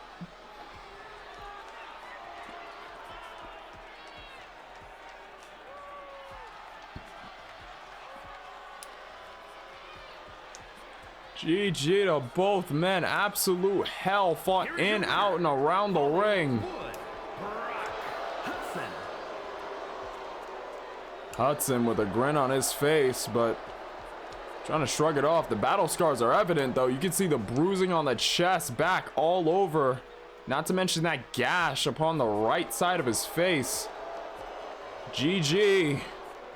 There's no way to undersell the hell that these two just went through to beat each other. Incredible performance for Zachary Anderson. But that does mark his first loss in DKW. Like I keep saying, it's not about the loss you take, but how you bounce back from it. Anderson, even though he took a loss here, still, even in defeat, showing why Showing why he's no slouch. Devil in White may have missed his soul this time. Can't imagine it's gonna stay like that forever. After all, the devil always gets his due.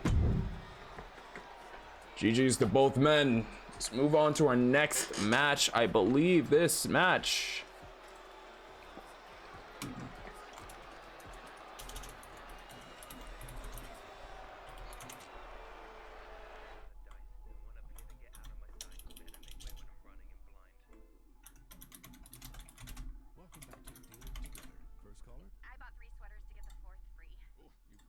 that's there. Next match, 1-on-1. Velvet Dove takes on Arai. Main event of the first half. I can imagine when the match card went up, a lot of people's eyes flashed to this match in particular. These two went at it originally for the DKW World Women's Championship. That was the one time they faced off. Velvet losing that title to Anna Marie not too long ago. And Arai ended up dropping that title before the D1. Could not get to the finals to settle it. Making her way to the ring from parts unknown, Velvet's Dove. Match history between these two, at least in DKW, from what I'm aware, is 1-0 in favor of Dove. Would definitely be looking to tie up that score. Dove probably looking for the 2. Remember though, before winning the title, Velvet was a menace. That is true. Velvet, prior to winning the title, was on a undefeated streak. Woman tore through and hugged every woman in the back till she made her way to that title match before the D1. Maybe it was the environment, maybe it was the round robin nature of the tournament that threw her off. Velvet Dove, before she won that title, was a whole different beast. I love hugging people. I'm not a menace. So a titleless Velvet might be the most dangerous Velvet. That is true. And from Tokyo, Japan.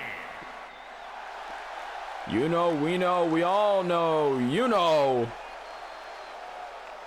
a previous DKW Women's World Champion in our own right. Both these women have held Women's World Title Gold in DKW.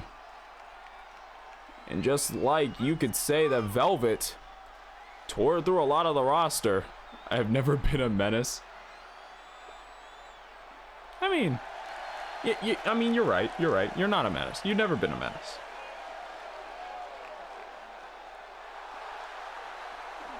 You're a hug. I think the better term would be hug addicted.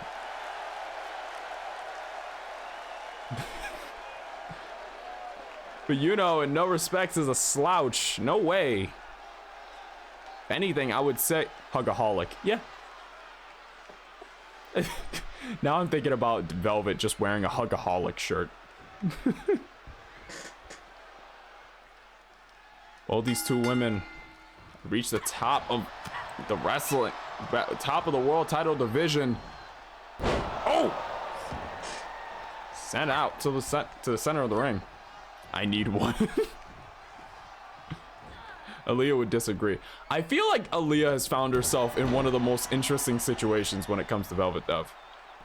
Like I think she is the one person that Dove would hug to hurt instead of just wanting a hug. And that's mainly because Aaliyah has not been the friendliest with Dove's friend, Isabella Ramon. Oh, splash to the spine. Clear as the ring. Going elbow again. Kick to the gut from Velvet just lighting up Arai. Tries to go for, I believe, a belly to belly of some sort. Trying to lift her for something, but strikes back. Shots aiming towards the face. Calling an elbow. Towards center. No. Single leg lariat.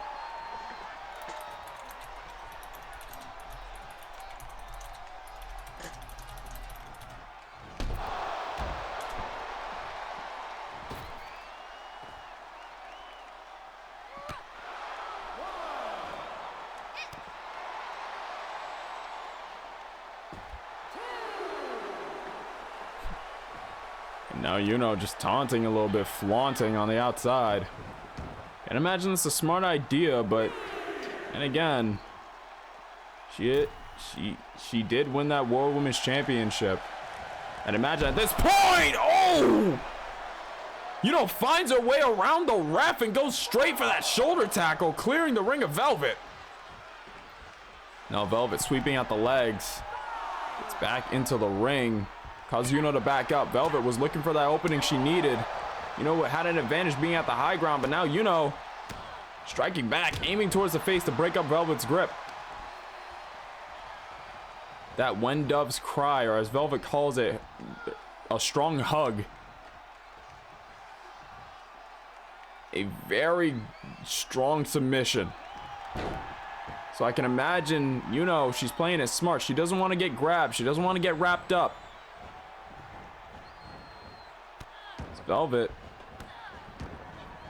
As soon as she gets you wrapped up for that When Doves Cry, it's only a matter of time till you join them.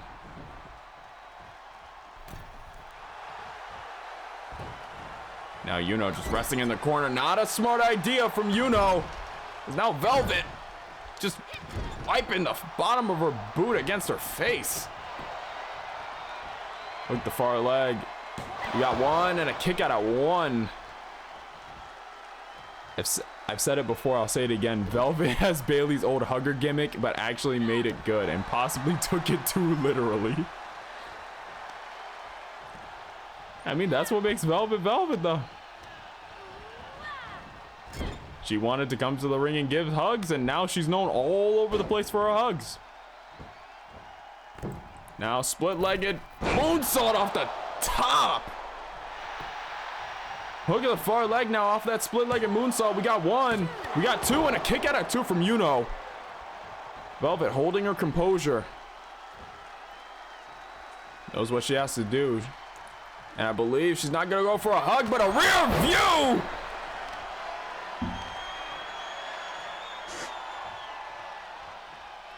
I feel like some fans would like to get hugged. It's only a matter of time till Velvet sets up a hugging stand outside the arena. Count of two and a kick out of two. Or probably next to concessions, thinking about it. You can hear Fight Forever raining out from the crowd here. Now just a group of forearms, palm strikes to the midsection. Velvet looked like she was backing up, maybe trying to go for another rear view, but decides against it. Seeing up against the ropes. Gonna try to gauge some separation. Pops in Famouser! Famouser's as sudden as the RKO! And now hooks the far leg! We got one, two, no! No 3 count for Now, chance of women's wrestling coming from the crowd. Velvet vacated the ring, trying to get her wits about her, and gets caught by a lariat. Turns her inside out from Gained all that momentum to lean up into that lariat. Now shot to the midsection from Velvet. Going elbow. Sends her over. Big shot to the midsection. Hooks her in and... ooh! Drives her back right into the guard post. These are not padded. These are like steel covered by some cloth to make sure people don't get trapped up or cut on them. This is... Jesus. Now calling elbow again. Hooks her in. Big backbreaker. Ref, I believe, at a count of 7. Perfect time. Now, inverted DDT. Kind of 8 from the ref. One of them's gonna have to get in the ring to break the count. Both of them hear the ref.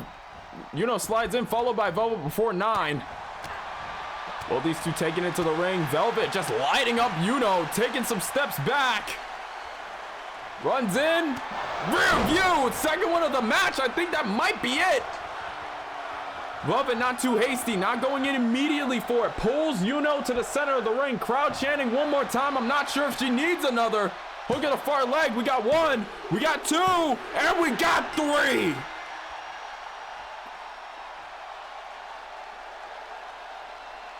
G freaking G. GG to both women. Excellent match put up between these two.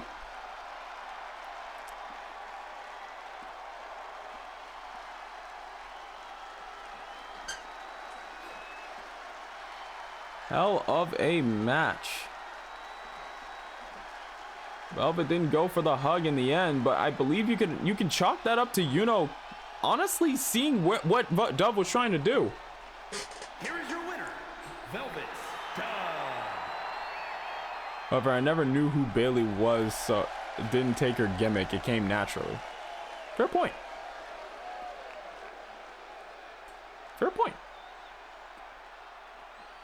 All original.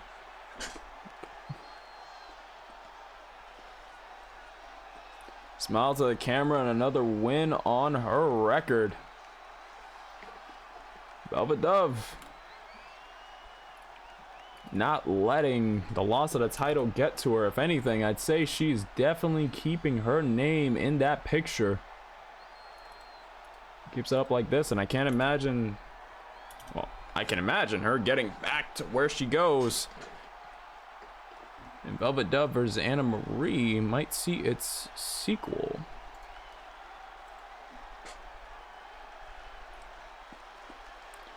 Titleless Velvet remains a menace in the ring. Being a winner is a menace. I will take that monster.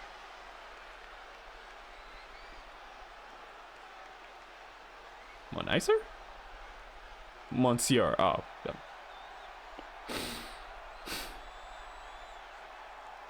Yeah, that one was on me. I like, there's no excuse. Moniker. Oh, okay, you were trying to say moniker. I thought you were I don't know. My brain's empty.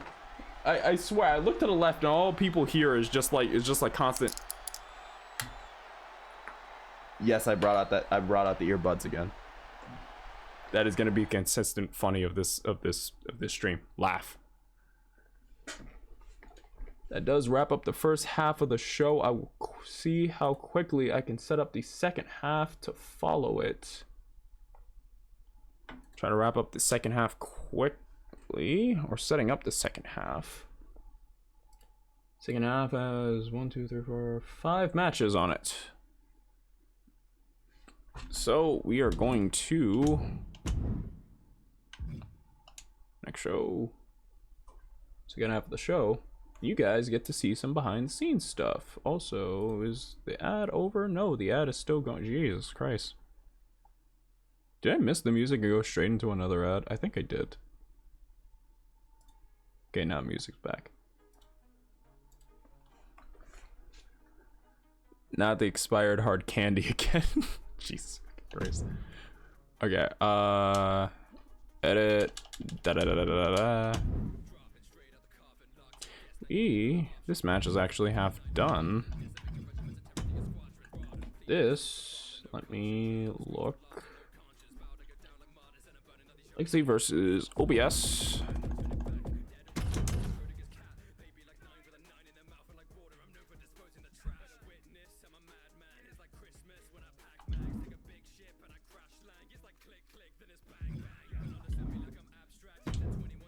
Wait, crap, nope. Nope, that was on me. Hold on. I didn't mean to start this.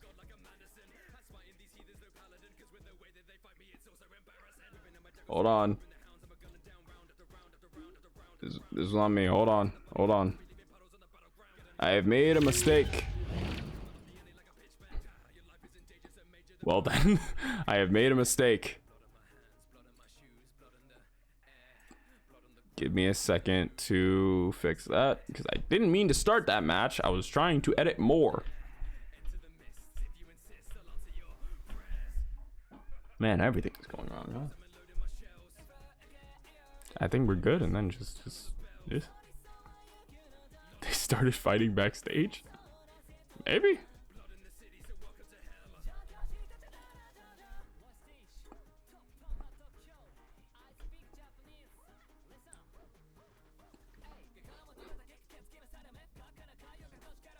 So how are you guys doing tonight?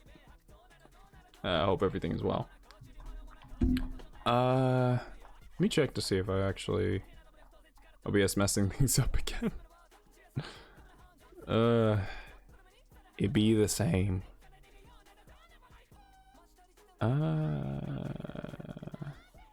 Shout out Scurvy, shout out Swords.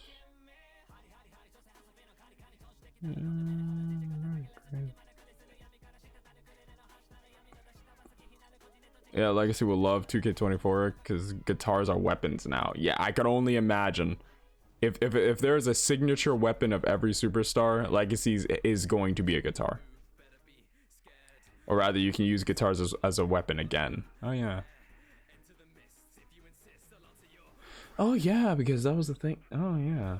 That was a thing in the games. Then they took it out. I guess because, like, Jeff went over to AEW. But now they're bringing it back, so that's nice.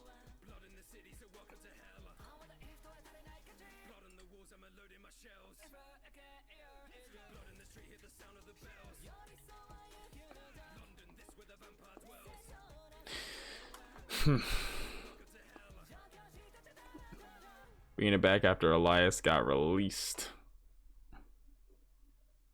Shit. Those motherfuckers. Jesus.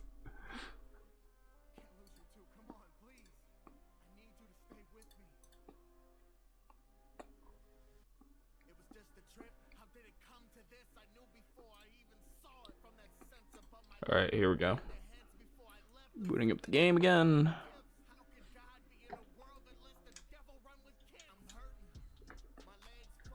Let's skip that. They did this on purpose, I swear. Can't tell you're wrong.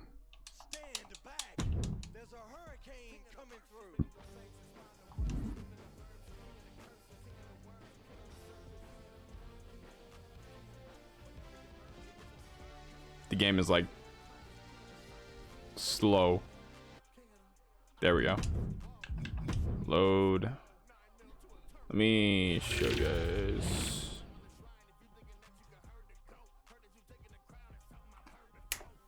There we go. Load.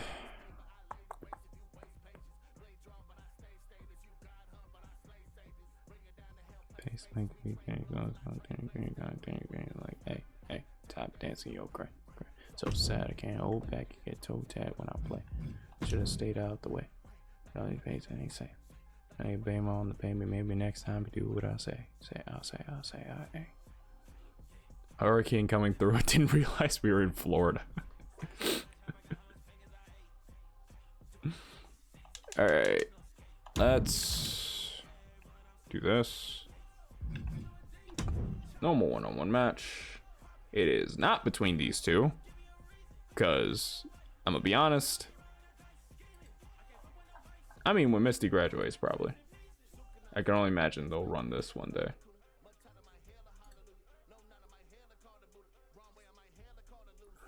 All right.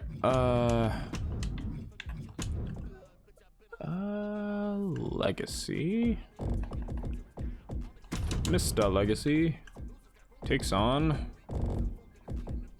software that is the bane of my nightmares, but also part of my hobby that I can't imagine myself dropping. Next,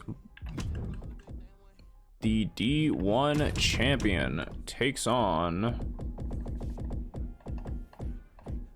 Mr. Teddy King one-on-one.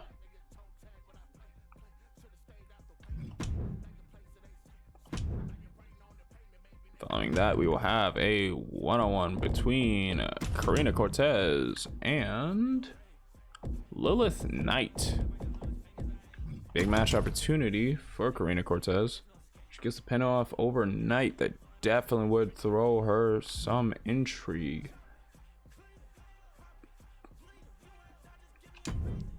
One-on-one title match. Custom matches. DKW title match stipulation. 20 counts on the outside. That is the only change from a regular match. El Pollo del Diablo, after winning his #1 contender match at Love and War, takes on the borderline, not really undefeated, but the 300-day plus reign of Sentosa Tutton. Will Pollo be the one to end it or not? It's a question.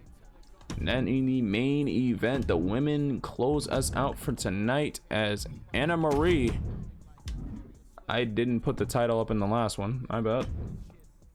Defends her title against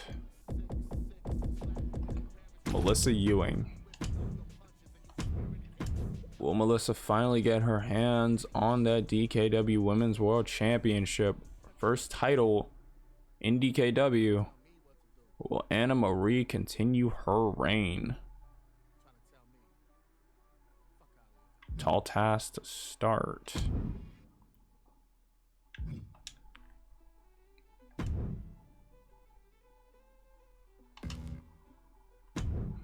Hold on.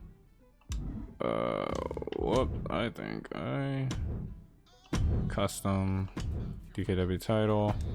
Do that. Championship. There we go. There we go.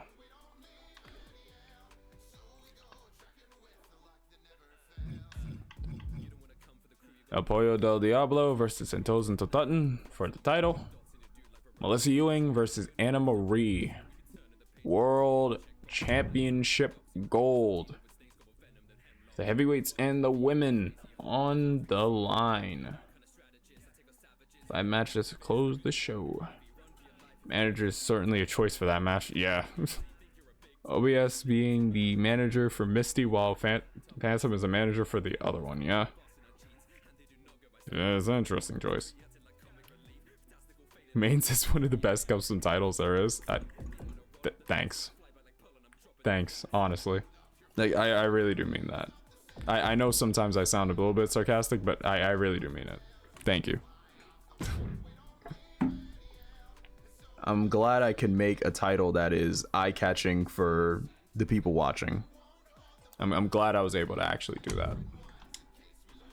That was the main thing I was struggling with. Like, okay, I want a good-looking title so people look at it and go, "That's the title I want on my car. That's like the goal, the prize."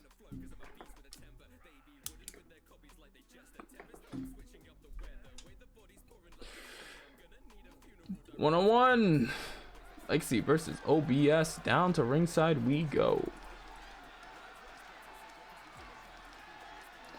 And I actually need to go to the bathroom. So I will be right back. Hopefully in time to call the match. The following contest is scheduled for one fall. Making his way to the ring from England, weighing in at 245 pounds, the Superstar.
And his opponent from Mustache Mountain, weighing in at 305 pounds, OBS.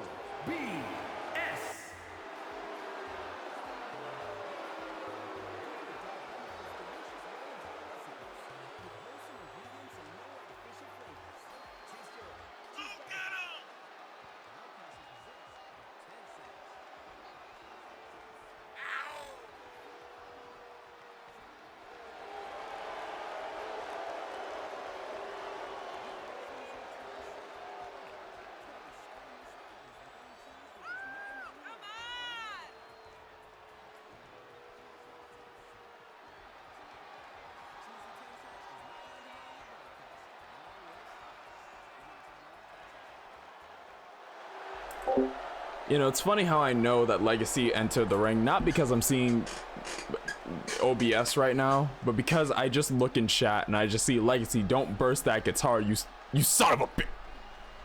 Don't burst that you son of a bitch. That reminds me, I need a son of a bitch sound effect.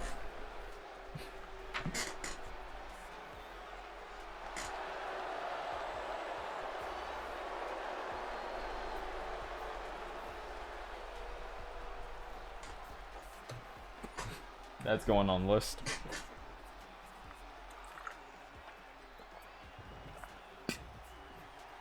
Like you see in OBS, I believe we have seen these two match up multiple times on occasion. And oh, Brainbuster rolls over into the quick cover. We got one and a kick out from OBS. Honestly, a developing story in its own right. Big clothesline off the ropes. OBS, if I recall correctly, has yet to score a one-on-one win over Legacy. I could be incorrect about this, but I believe that is the case. Oh!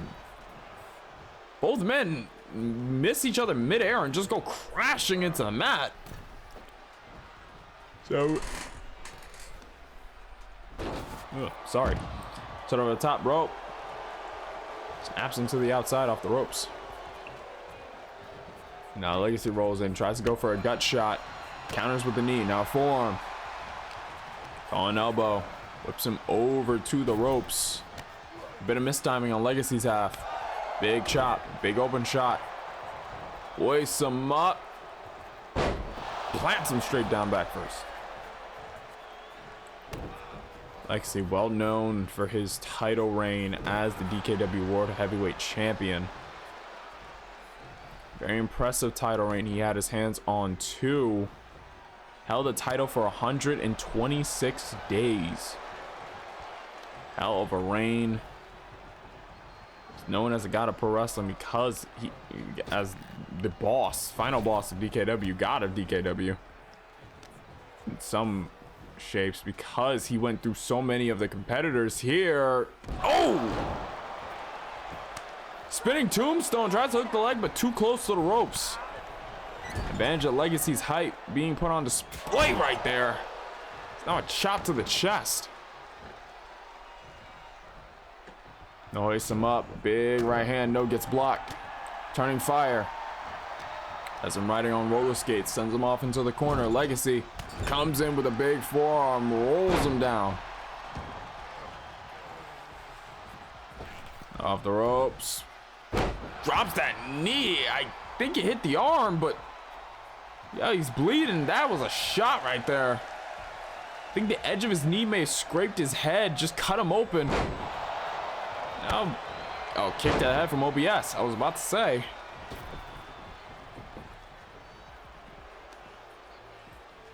OBS moving to the outside. Legacy throws him right back in.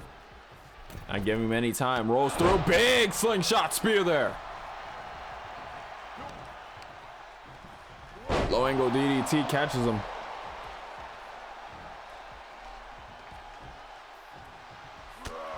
Oh, big enziguri. Hopping straight to the ear. Ducks under. Big Pele kick hits him.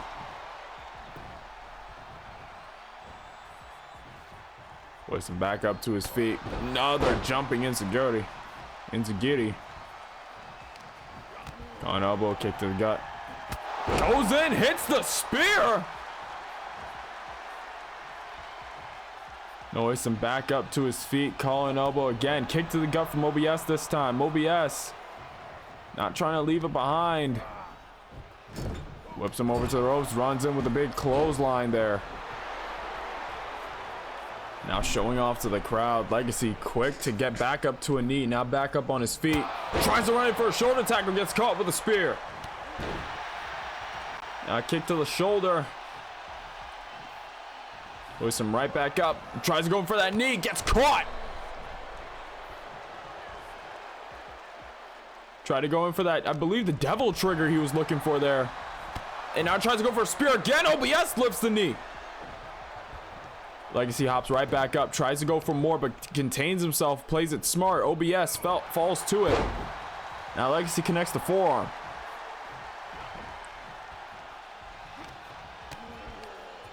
Kick to the gut, grabs both arms, future shock DDT.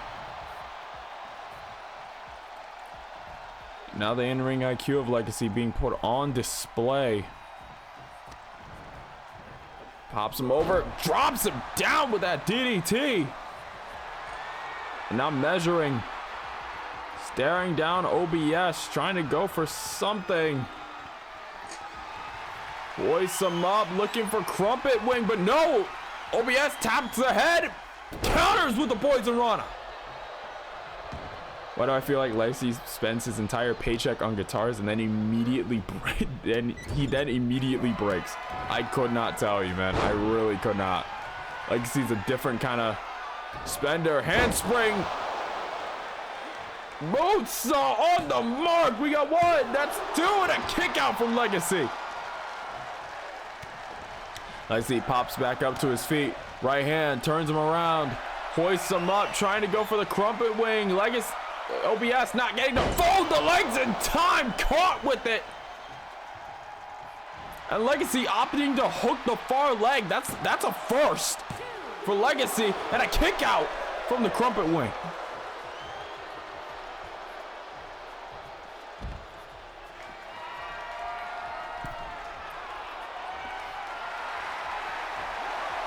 Now hoisting him back up to his feet. Watching him, goes in for a big clothesline from the top. Big clothesline from the heavens. Now sweeps the leg underneath him. OBS taps the back of the head with his foot. And now posing to the crowd. Taking in the attention. Big forearm from Legacy. The crowd getting louder and louder with each one. Heel kick to the side of the head. Whoa, wait a minute, game. Uh-oh.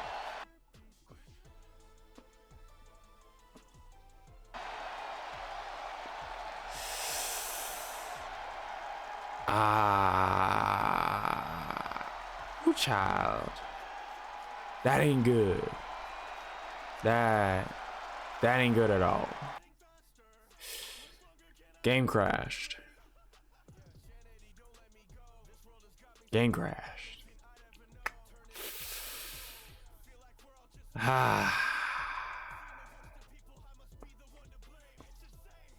This is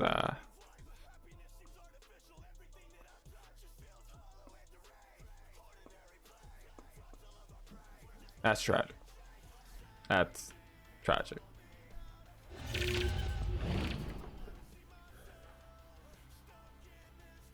Feels like if you would have stacked OBS own weight on him for a pinfall, Legacy would be the winner right now. Right when they were about to get into it. Yeah. OBS has a bad habit of that. It fucks itself over at the best of times.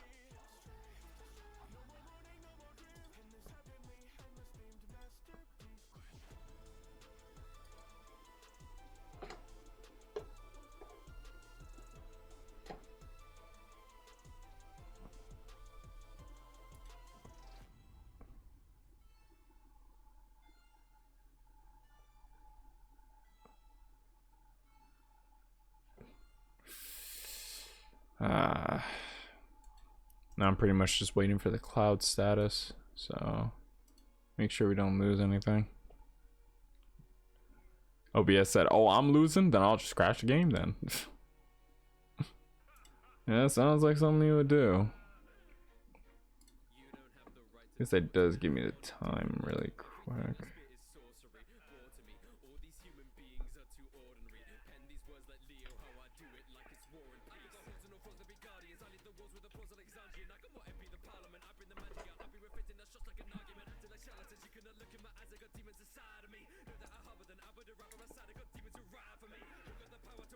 Alright, so that is gone.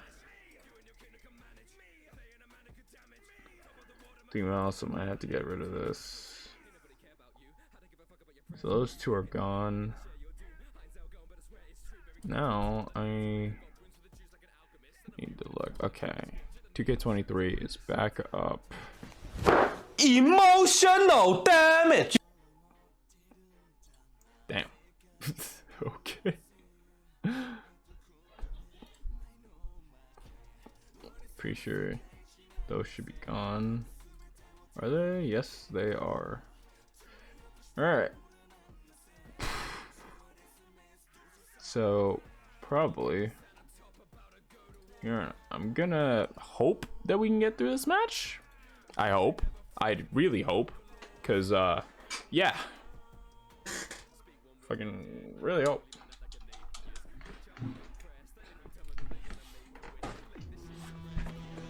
No.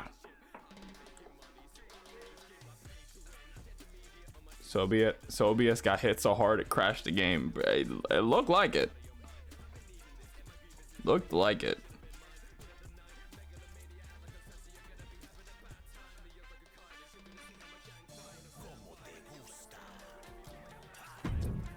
Game?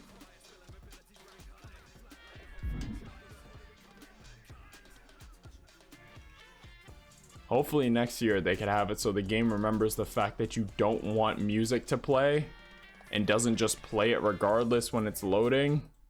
That would be very helpful. Because I don't like how it does that. Like, fuck. I fucking pressed my rise by accident.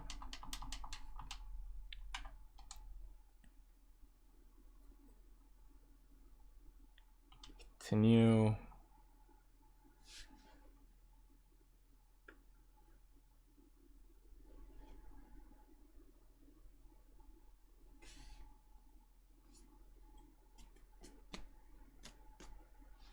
All right. Let me close that. All right. Did it save everything? No, it changed the main event for some reason. I swear to... Okay. So it changed two things when it crashed.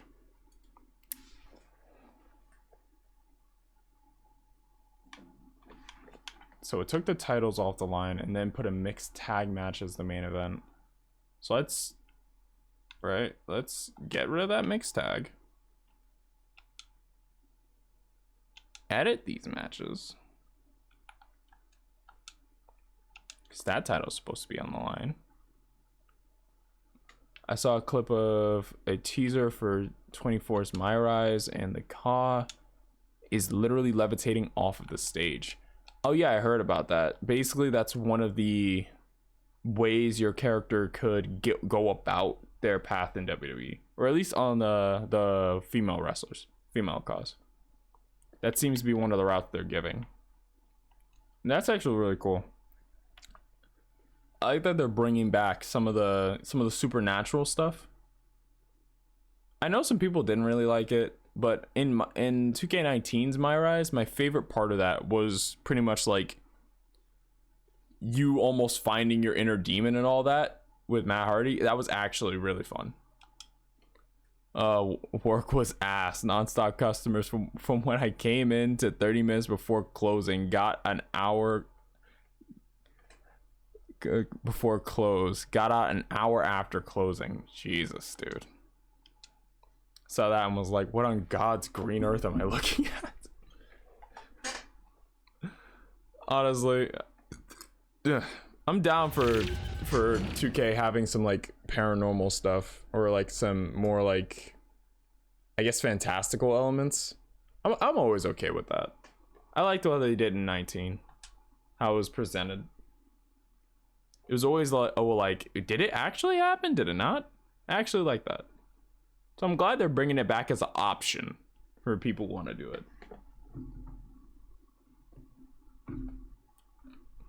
There's a lot of like good things I'm seeing from the trailer. So they're doing something interesting.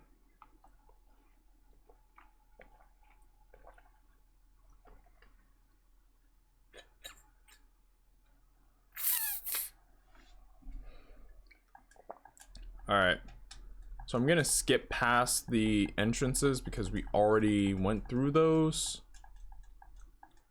And get right back to the match.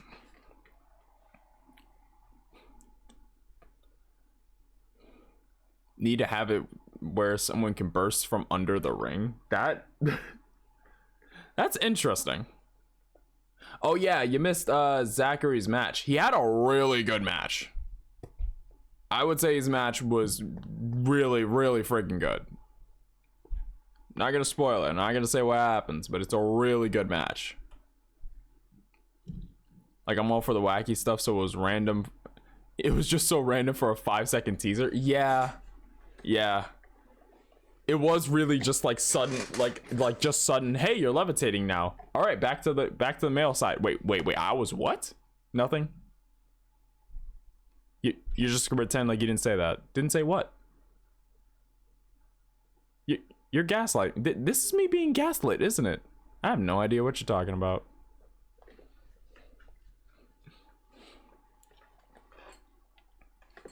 Hoist him up, and now attacking the ribs as OBS sends Legacy flying. All right, crap, sorry. My bad. I forgot to unmute it because 2K was taking a while. That is completely on me. Thank you for letting me know before it was too late. Goes in for the clothesline. Gets the boot up. Big drop kick, flips OBS inside out.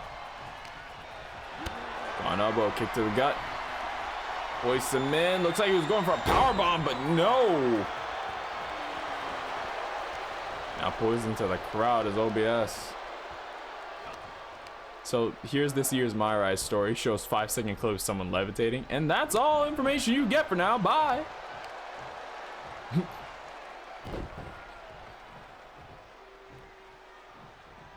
Now winding that arm straight down into the mat.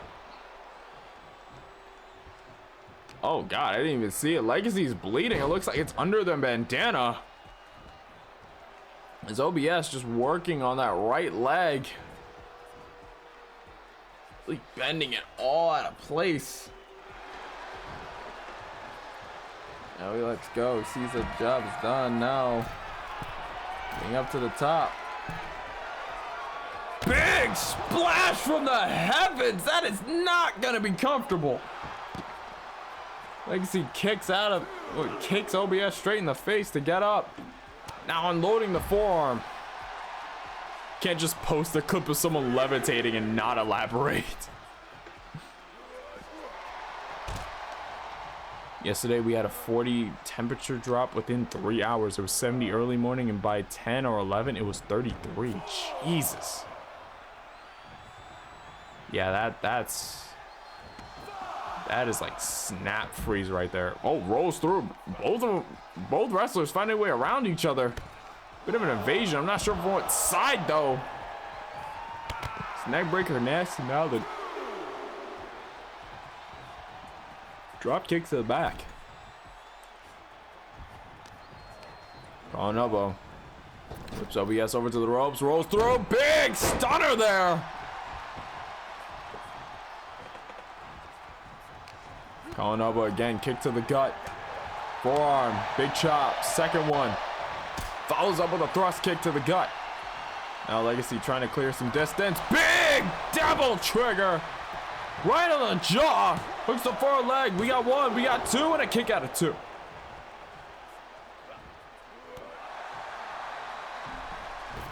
Off the ropes. Drops that knee. Now, Legacy taunting. OBS did not like it. Sends him over to the ropes. Both of them clash. Calling an elbow. Wrestling for control. OBS gets him up on the shoulder. Dropped him in the face.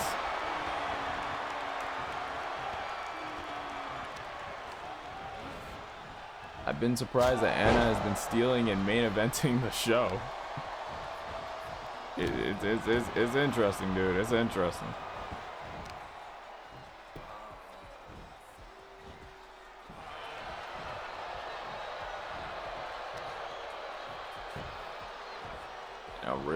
looking over that shoulder.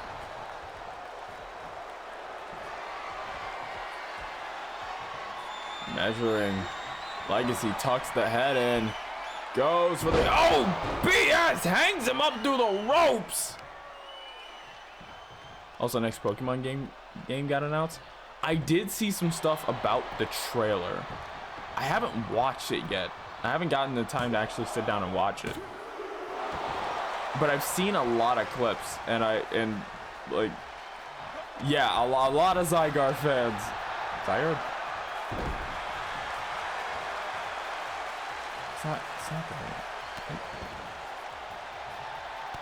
My brain. Shit. Look at a far leg. Kick out of 1. It's Wait. Hold on, my brain's like drawing a fucking pause with the Pokemon's name.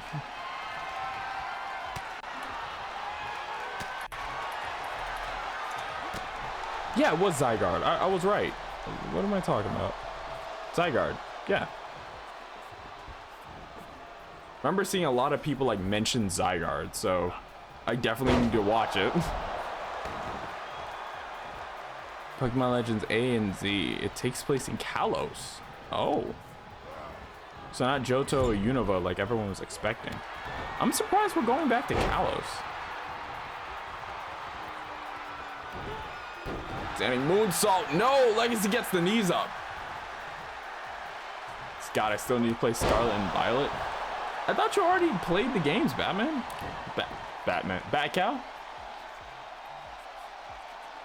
Not just racking at the face of Legacy, hooking it in.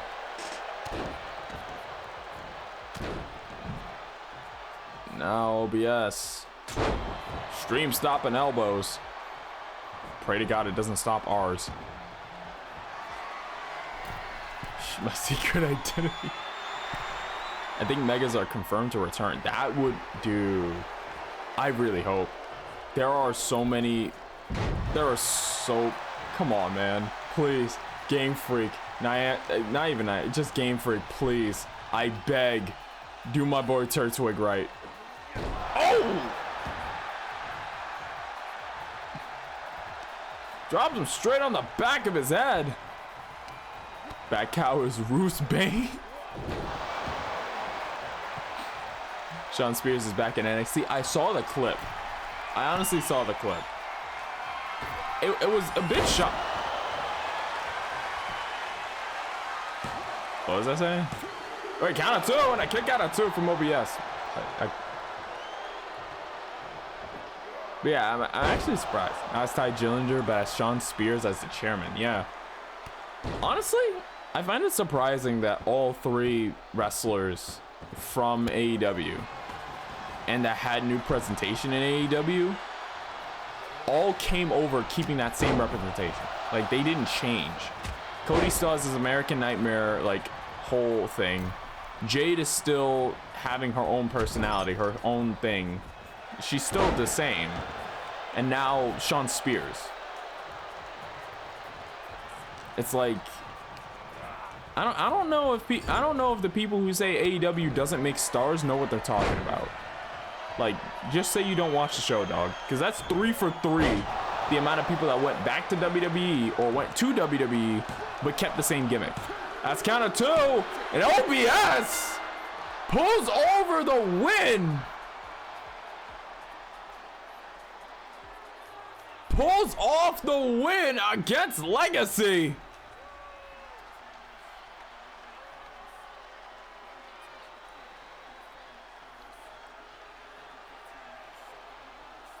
A hell of a match from both ends. Here's your winner, OBS. Sound like a broken record when I say that, but it's got to be true. When you take in the first count of the first part of the match,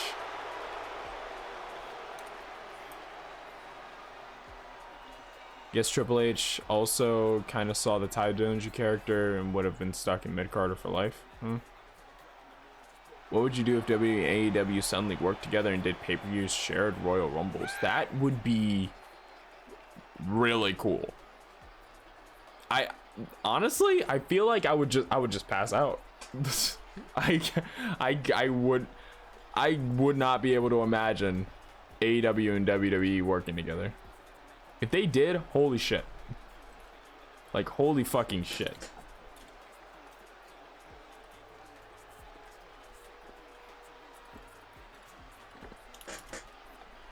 GG to both men once again for the match. To move on.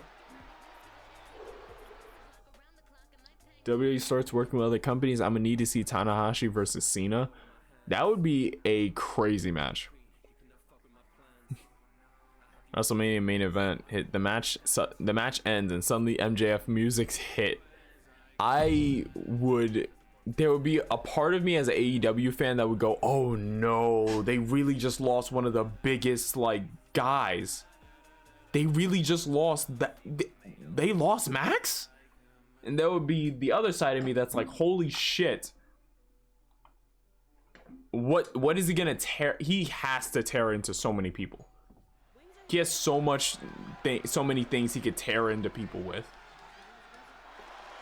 And like a lot of the fans would fucking love Max because he tears into everyone equally.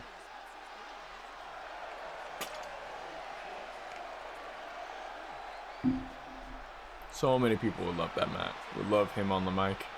The following is scheduled for one fall, making his way to the ring from Huntsville, Alabama, weighing in at 220 MJF chews out Cody for not finishing the story. Dragon Grand Prix champion Bulldozer. Dude, that would be the craziest promo. I feel like that promo would literally blow up.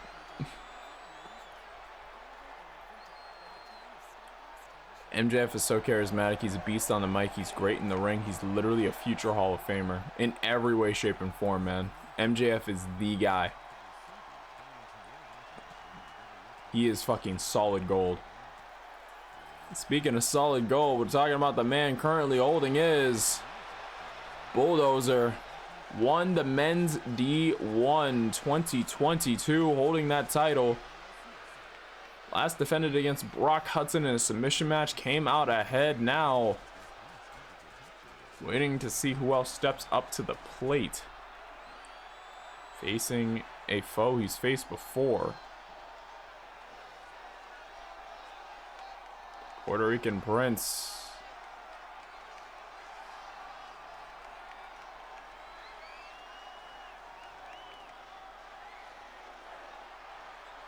Triple H would actually book him, not he shall not be named would have buried him. Yep.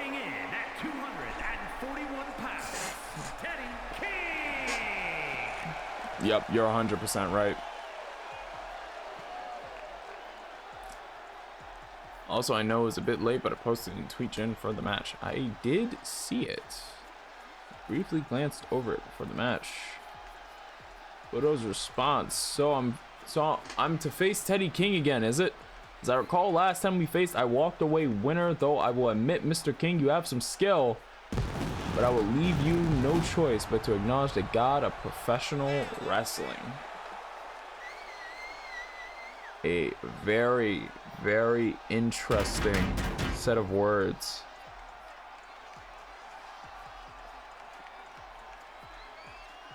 Very interesting words from Bulldozer about this match. I was put out a little bit last second. All around, you could tell how they feel. Teddy would definitely be eager to try to redeem his loss in the D1 tournament. Potentially be on his way to maybe challenging for that title.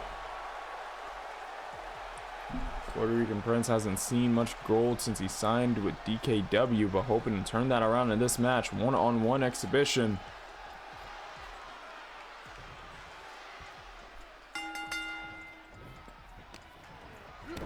Starts out with a collar and elbow. Immediately, Bulldozer, not wasting any time, holds him up. Package! Just drops him straight on the neck, and now locking in the headlock, trying to put more pressure on the head. Bulldozer not wasting any time, already has a target on that neck. For WrestleMania, Rhea Ripley retains and Saraya Page interrupts the win when coming out with the AEW title, that would unironically be the craziest ending to a WrestleMania I could ever imagine. Like, that literally would shock me beyond words. I don't think I'd be able to sleep after that. Like, I would just lay there just staring up at the roof like, what the fuck did I just see? Now Bulldozer rushing straight out of the corner, tops up and lands. Teddy not having the best of times right now. Bulldozer just overwhelming Teddy King.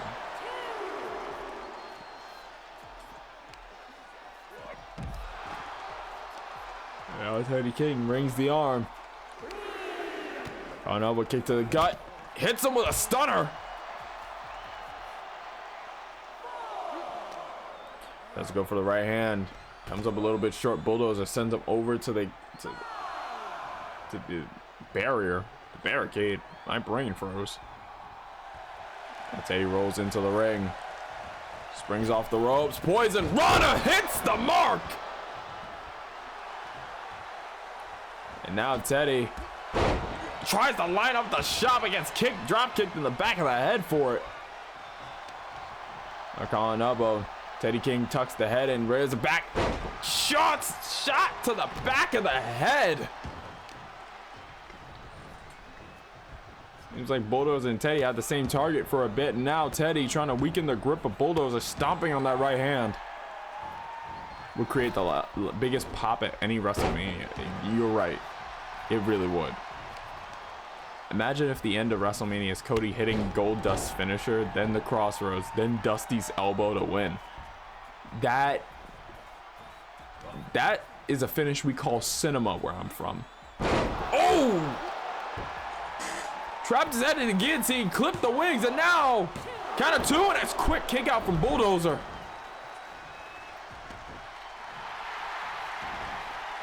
Now Teddy King raising that one high in the air. He doesn't listen to a chief. He's a king himself. Oh! Spinning heel kick connects on the mark, and now Bulldozer getting back into the ring. Clears the first kick, gets caught with the second one. Sidesteps over. Calling elbow. Another kick to the gut to break it up. Calling elbow again. Teddy King gets better of it. Irish whip over to the ropes. Pops him up. No, counter with a DDT.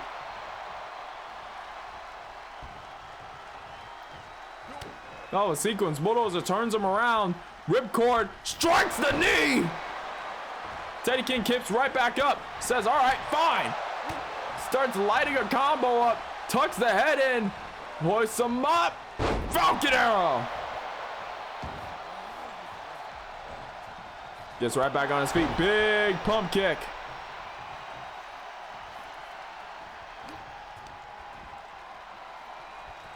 Now hoists him up. Rings him around for the neck breaker. Nope. Psychs him out with a forearm to the back of the head. If Cody loses because Ted DiBiase returns and attacks Cody. Oh, jeez. Fucking Christ.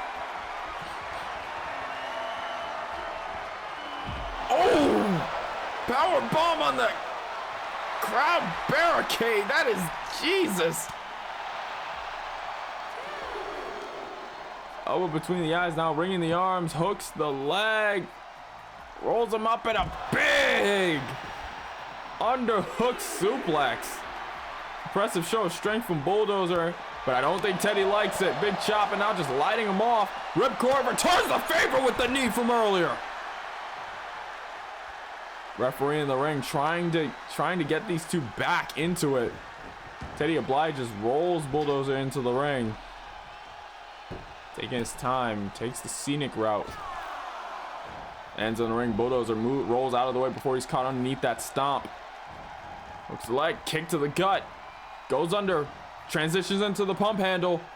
Hooks him, lands him face first. Showing you a little bit of technical prowess Bulldozer has, and now turns it into I think a Michinoku driver.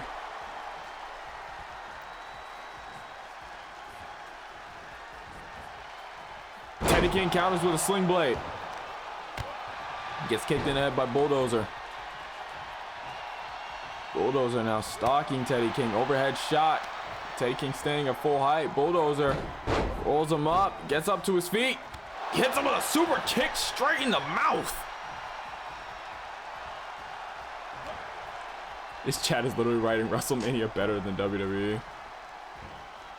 Taps the neck into the butterfly suplex, and now Teddy, oh, fall to the king!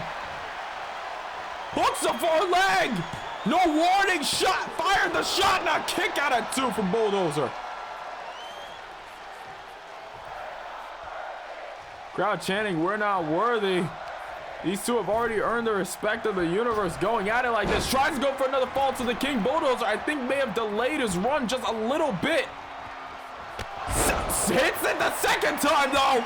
Puts the far leg off it again. We got 1. We got 2. And another kick out from Bulldozer. Cody beats Roman as he's celebrating. Randy comes out first to look. Randy looks like he's congratulating Cody, then RKO's him, hits the punt and holds up the belt. Counter with a power slam. Right when I mention Randy Orton, scoop slam to counter, huh? Kick to the gut, pins the knee, and now going for Siren Song. Bulldozer trying to put Teddy King out quick, but Teddy finds the face and is now just striking close fist shots. It's like ref didn't see it. Wait, kick to the gut. Now locking him in for the guillotine. Right back into another hold.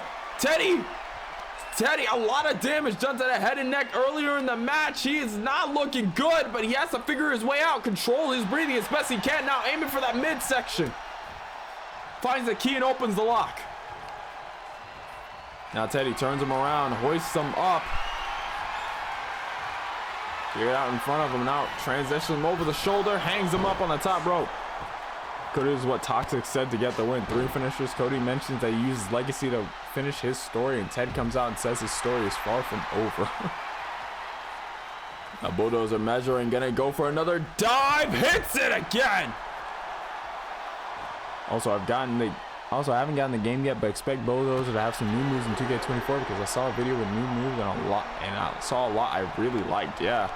And now again, I believe right back into that guillotine on the outside. Not a good place for Teddy King to be. You can't exactly tap him out on the outside, but it's going to use a lot of that head and neck durability. It's anyone's match. Teddy could win, Bulldozer could win. You're absolutely correct. Now Teddy gets back into the ring. Goes in for the clothesline. Second one to follow. Ducks under the swing. Hits the ropes. Big clothesline. Third one to hit the mark. Put the far leg. We got 1. We got 2. And Teddy King wins the match. All that damage mounting up. I believe the clotheslines may have been the finishing touch he needed.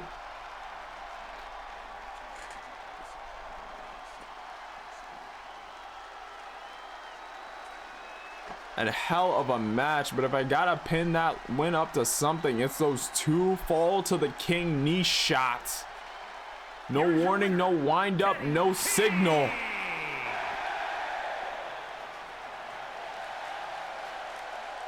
I mentioned it before, every time he hits that fall to the king, it's with 0 ramp up, 0 warning. It's a hard move to study for because there's really nothing to study. GG to both men. Hell of a match. Next show, Teddy King will get an opportunity at that D1 title. I can only imagine what Bulldozer will have to say. Whether it's his respect given or warning instead, we'll have to stay tuned to see. But until then, I believe we could say GG. Don't know why I had to make that rhyme. I just wanted to. Can't take away from Bulldozer. He took 2 knees and still couldn't get put down. That is true. Or perhaps both. It is always an option for both. GG to both men as we move on to semi-main event, I believe. Semi-main event. 2K? Nope, not semi-main event. We have one more match until the semi-main. Next up, Karina Cortez versus Lilith Knight. Karina Cortez goes one-on-one with Lilith Knight. Interesting match between these two.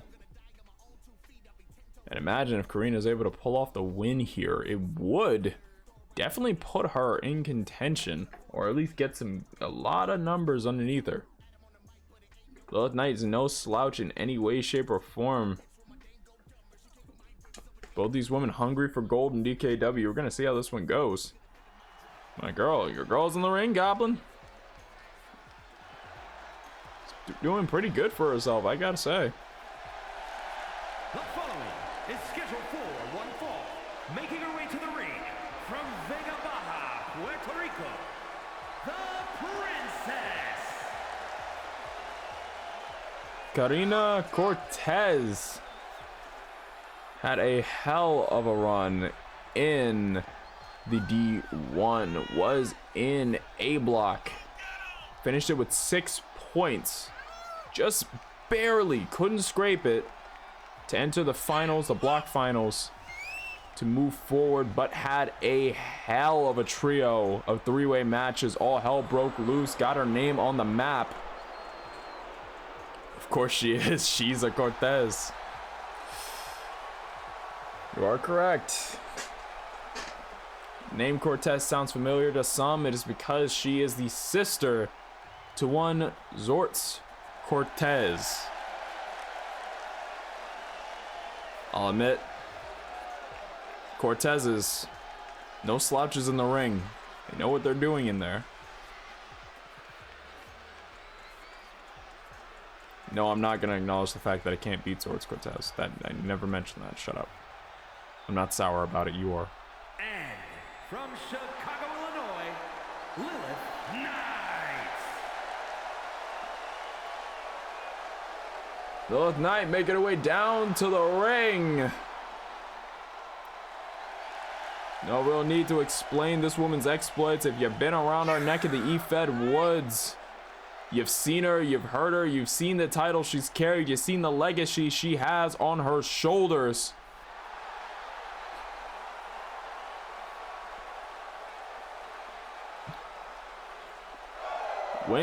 Won gold in almost every E-Fed and division she has been on, DKW being one of the few exceptions.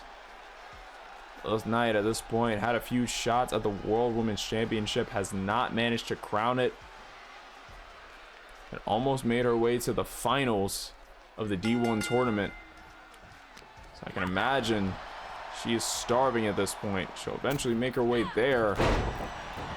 Whether it's now or later is probably going to depend on this match, as now Karina already sprung off the middle rope and is now just laying in offense. Getting a bit of a run up, tries to go for a drop kick, but Lilith sees it coming, moves right out of the way. I know someone, oh Jesus Christ. I know someone else you can't beat, The Fly. How many times do I have to talk about this, all right? The Fly is at best an opening act to my main event. End of story. He doesn't deserve to be in the same ring as me.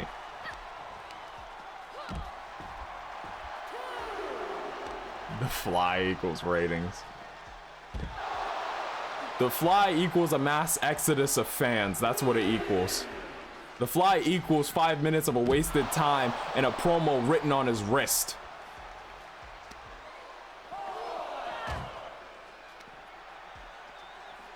That's the end of my story. I don't need to say anymore.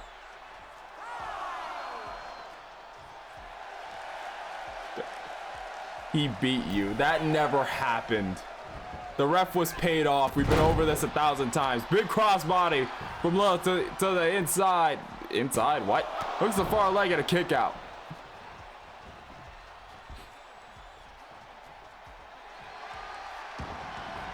Wait, will we see you back in the ring? I can only imagine. He'll be around a little bit. It's still weird having me in two places, though. You will have to get used to that. Big back elbow, overhead shot, going elbow. Karina Big drop kick. The Fly is a tribal fly. He's a tribal flop. He calls himself the king of the tribe. His tribe's been long dead. It's called an extinction event, and he failed evolution. Yeah, I'm pulling out the heel roll. What's up? Frank, I never said good or bad ratings. You know what? Fair. Fair.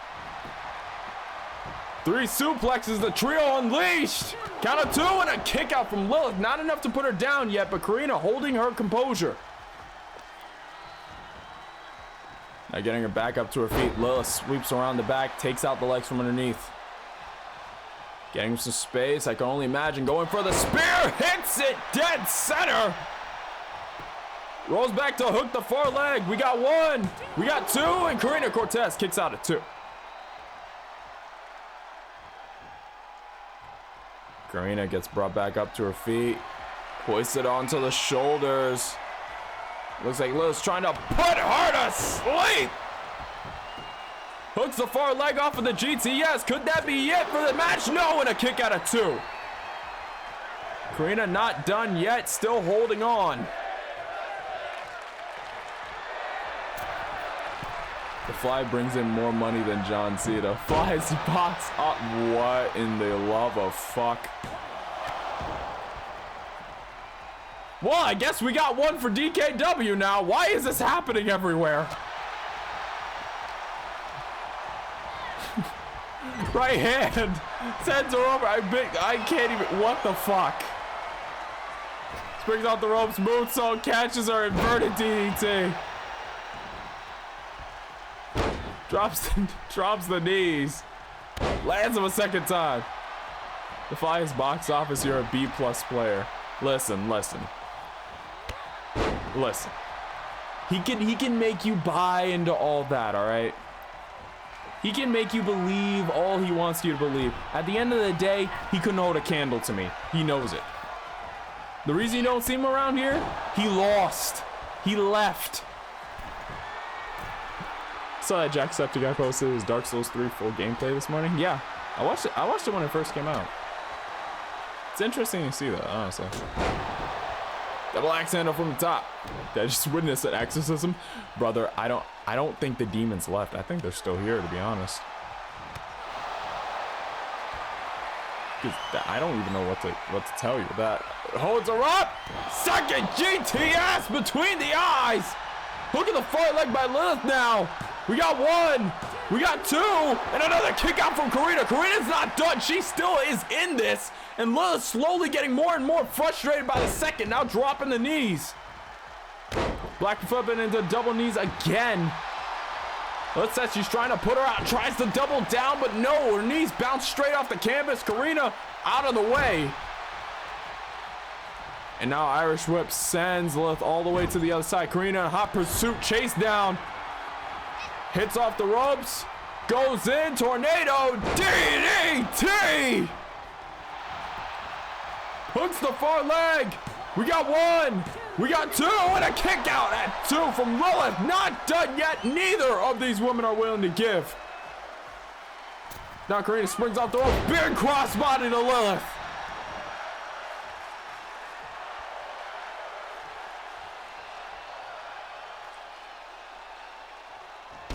And now shoulder tackle takes her to the outside. The Fly is unbeaten. Bullshit. It's about as shitty as the friends he keeps around. She's tapping into her inner Fly. I swear to God. Acknowledge your chief, Fly. I will not acknowledge a chief without a tribe. I will not acknowledge a king without a throne nor a crown. Because I will tell you right now, they are not titles, they are names with no value, no nothing. You know what I have? I have titles, I have reigns, I have prestige that I can hold up. You point to one thing that Fly has done besides get a cheap win over me. He's a myth. He's a legend. And he's about as airy as one. He has no weight, no substance. He's as light as a feather and he falls like one too. That's your Fly. And I'm shooting now. Damn it. Karina Cortez rolls Lilith right back into the ring. From the top, drops the elbow on the back. It was an I Quit match. It was pre-recorded audio. It was pre-recorded audio. Big frog splash! Hooks the far leg. We got 1, 2, and another kick out from Lilith.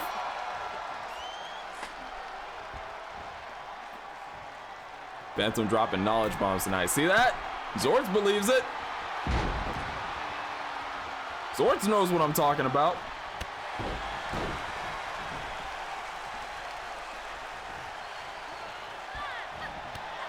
Now a clothesline from Lilith. Second one hits the mark. Single leg drop kick to finish. Lilith not trying to drop the foot. Karina moves out of the way. Bypass. Took Lilith right off her guard, and now controlling that wrist, moving up to the top. Big arm drag sends her across the ring.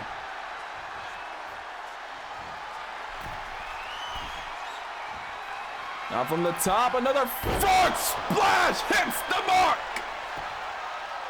We got 1, 2, and that's 3. Karina Cortez earning the win in this one-on-one encounter. With the full rotation on the frog splash too. That is another sound effect I need to add. Shit. Wait, I thought I... Oh, wait, right. The bot for that broke. Crap. Here is your winner, the Princess. GG to Karina Cortez. Hell of a match. And a favorable outcome, I'd imagine. Definitely get our names in the mouths of the championship committee. GG to both women.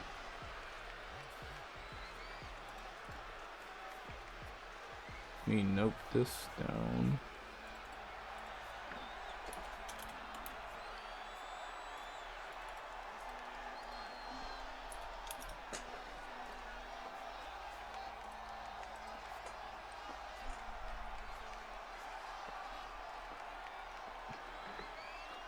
The Fly is 78 at O at WrestleMania. Yeah. A number for the one night a year he works. Congratulations. Shit, if I had all year to slack off and had only one match to do, shit, I'd be undefeated too.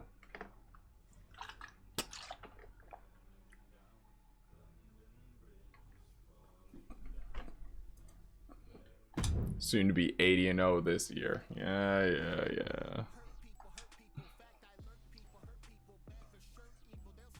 DKW World Heavyweight Championship on the line. El Pollo del Diablo takes on Sentosin Totutton. Pollo won that #1 contenders match at Love and War against Josh. The following contest is scheduled for one fall and is for the Dragon World Heavyweight Championship. Heard the call. This one's for the title. Challenger coming out first.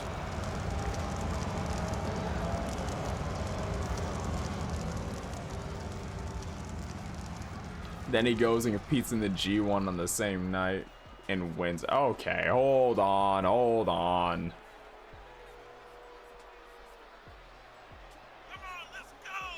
I feel like there's a little bit.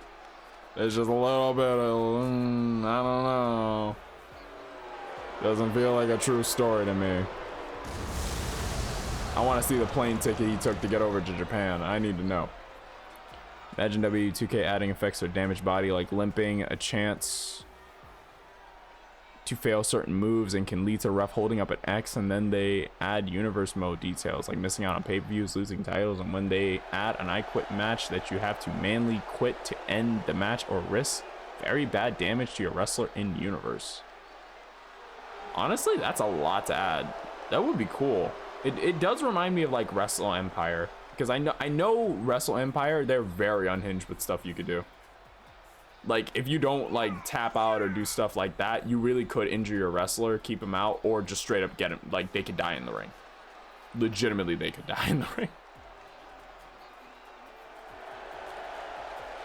The only person who could beat Bad Cow was Bad Cow. I mean, it seems like it. It's because the Fly can finish the story. Yeah, alright.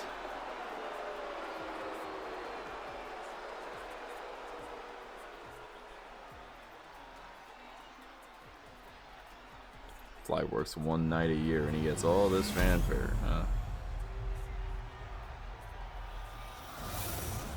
Ridiculous. Introducing the challenger from your darkest fears, weighing in at 158 pounds, the Devil Bird. Pollo Del Diablo in his corner. And his opponent from the Red Light District, weighing in at 266 pounds, he is the I put that Dragon. wants to face him. Yeah, alright, calm down. Champion Fly ain't even here tonight. Sugarfoot. Fly ain't even here tonight. Calm down. So Tutton, longest reigning champion in DKW history. 300 plus days at this point.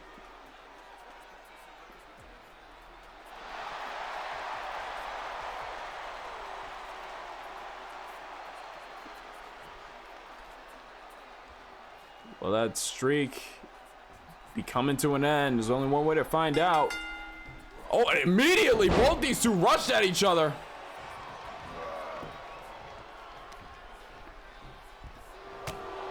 Shot to the back of the head. Shoots off the ropes. Big drop kick. Well, these two were going for the same thing, and it looks like Pollo cut him off. I saw him backstage. No, you didn't. Not every. All right, come on. Knock it off. Doesn't even exist. Phantom of the Fly versus Bulldozer into Tutton for a tag. No, not happening. Not happening. Not happening. Not happening. Like lock DDT onto Tutton. Not happening. Not happening. I'm open to do a lot of things. Running moonsault. Who's the far leg? We got one. We got two and a quick kick out. Pollo Del Diablo, one of the few men who have actually pinned Tutton. I think Tutton just slapped the soul out of him. Now to a poison rana. Yes, book it. No, not happening. Not happening. It's the match that people need. No. People don't know what they need. People don't know what they need.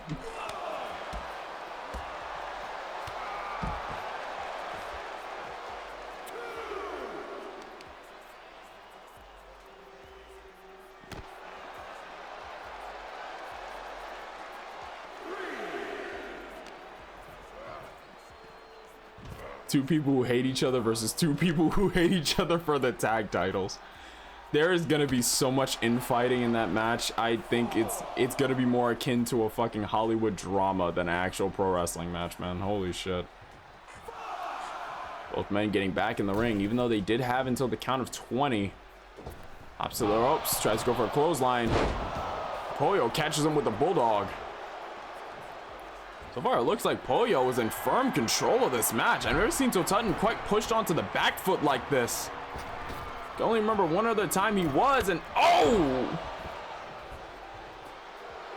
Sounds like you're scared of the Fly. I am not scared of an insect whose lifespan is about 5 seconds, okay? I have actual threats to my reigns and my legacy, all right?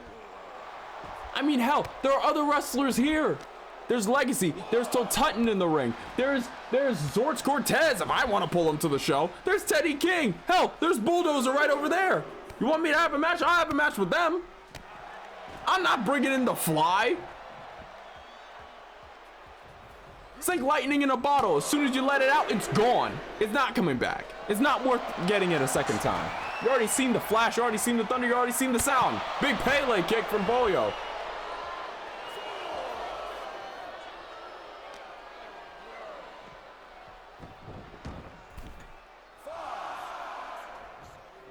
Why the universe is obsessed with a flash in a pan is a real question, because I'm no flash in the pan. I'm the forest fire that no one can stop. Would you rather see an inferno? Or would you rather see a quick flash and bang? Huh? Phantom versus accuracy. Lucifer gets it. Why do I gotta appeal to some four-legged freak with wings? Huh?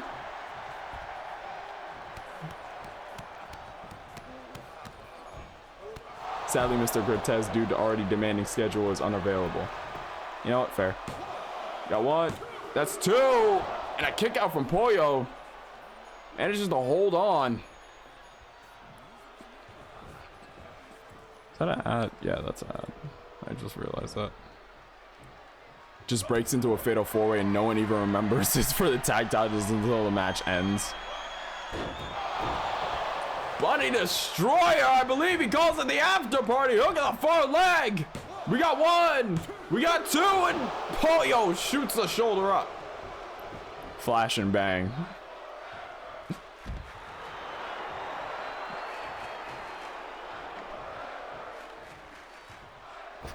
Swings to the top. Tries to go for something. We had sidestepped by Pollo. Standing shooting star. Big shot over the head. Another shot over the head. Rear waist lock. Now goes up and around. Brings him down. Oh, I get it now. You don't want the fly to outshine you. How would I... Okay, let me ask you like this. If you pointed a mirror towards the sun, would you say the mirror outshines the sun? Would you say that a firecracker is louder than a bomb? Would you say a 9mm does more damage than a slug at point blank? No. Would you say that the fly is even 1% of my main event ability? No. Because that would just be false. So why are we chalking up false narratives? Oh, shoulder tackle.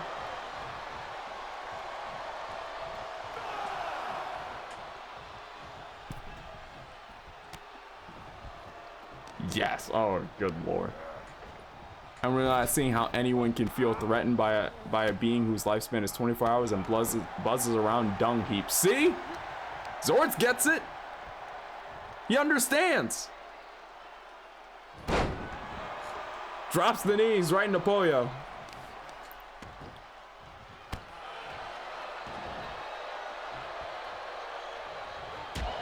Is it bad I keep imagining the fly is Cronenberg fly?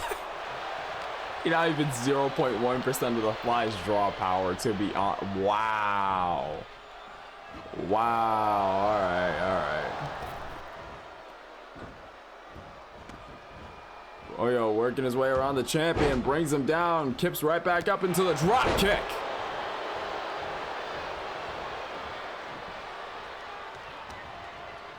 I've had matches with the best EFED competitors you could imagine across our neck of the EFED woods.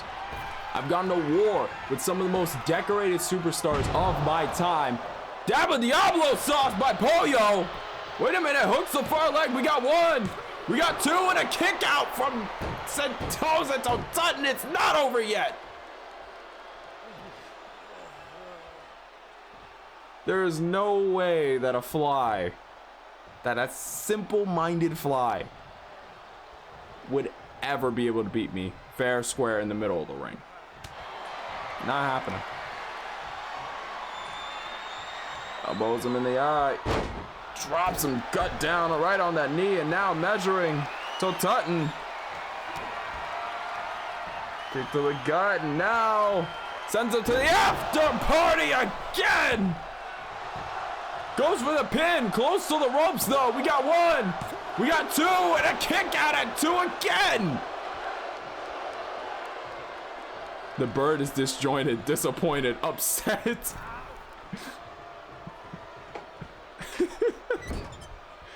What's crazy is all of those worked.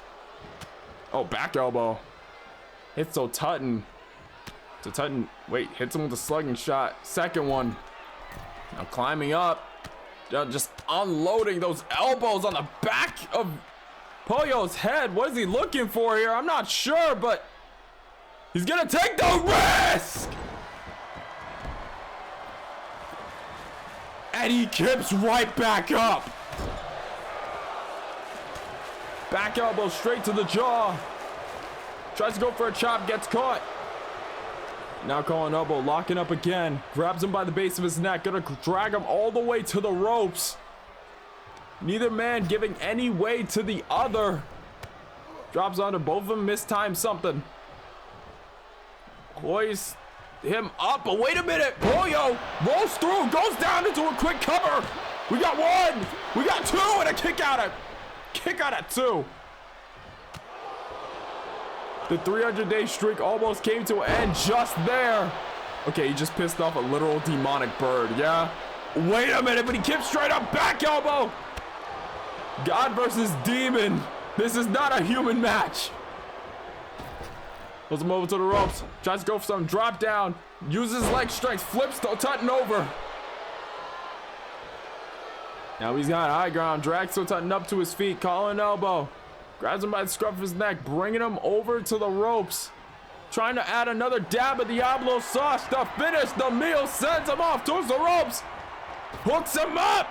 Drops him. Pollo to do it to break the streak. We got 1, 2.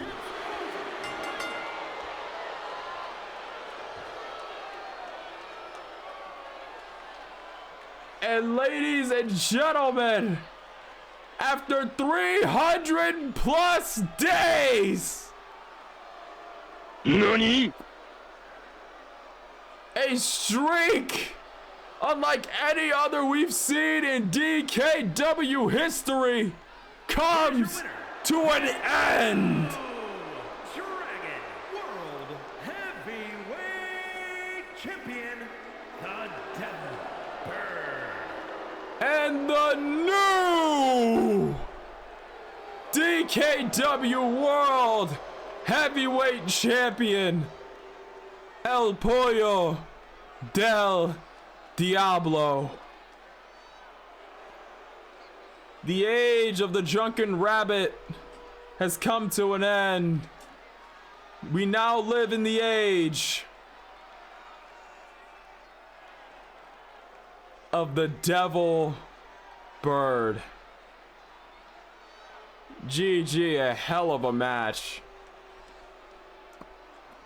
From one era to another, from one title reign to the next. The only person who could beat Pacquiao for the championship was Pacquiao himself. It's wild. It's wild. But ladies and gentlemen,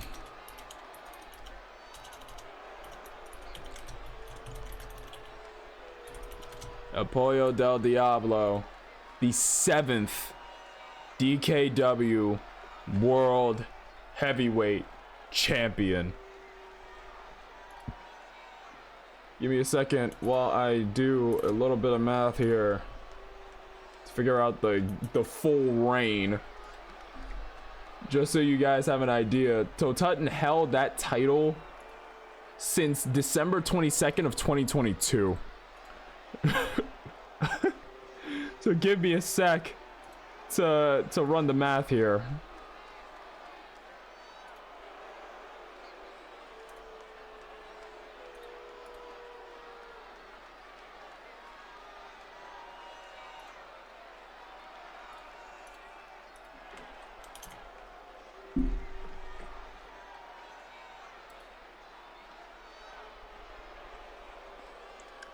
$434 days since Tosin Tutton had held that title. 434 days.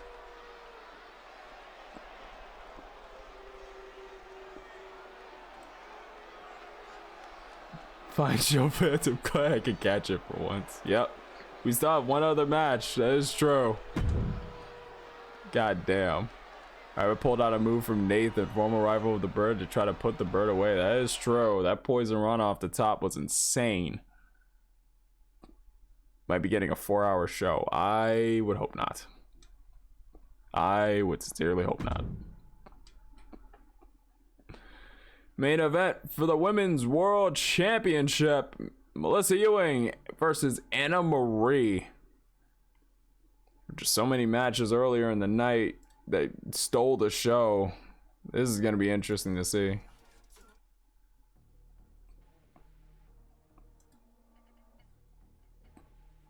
It's even crazier as Roman Reigns is twice as long as that. Yep.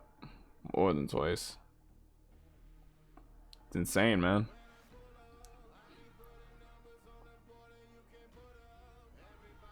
Soon to be Karina Cortez's championship. Oh. I mean, if she keeps up the way she's going, there's nothing that can deny that girl a shot at that title. Maybe a reign too. She holds up to the Cortez last name.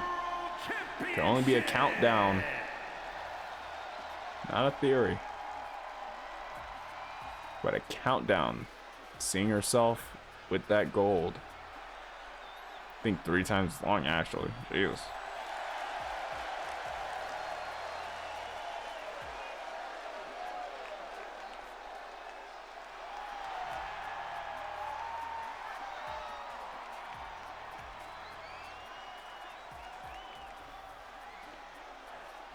Anna won't be going down anytime soon. She owns the division.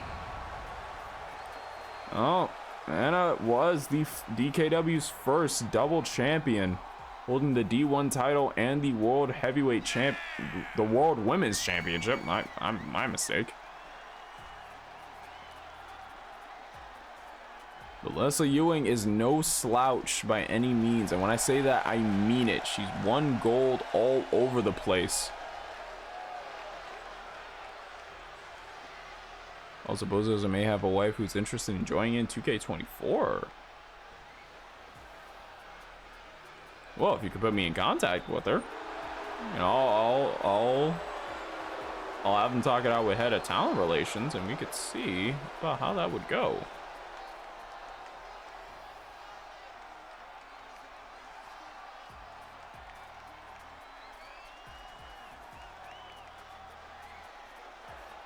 And the DKW Women's World Champion, holding that title tight to her chest. She went through a grueling, hellish tournament.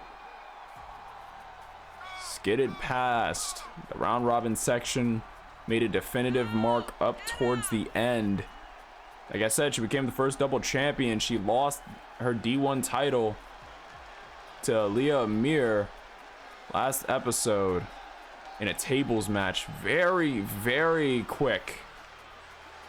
Very vicious are those tables matches. There's no real way to guarantee a win.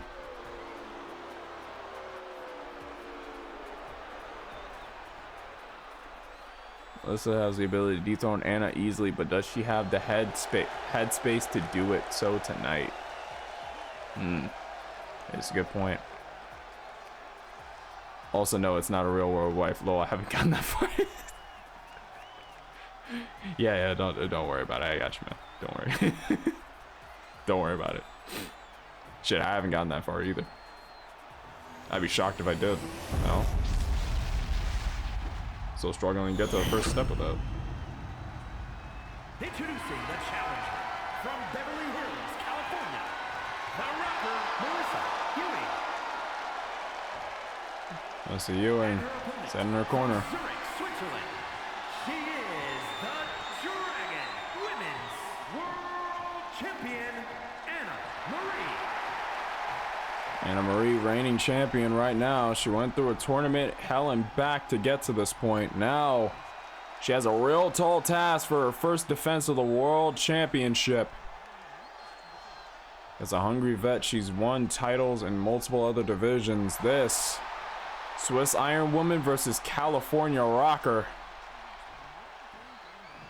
I can already tell this is gonna be a real match.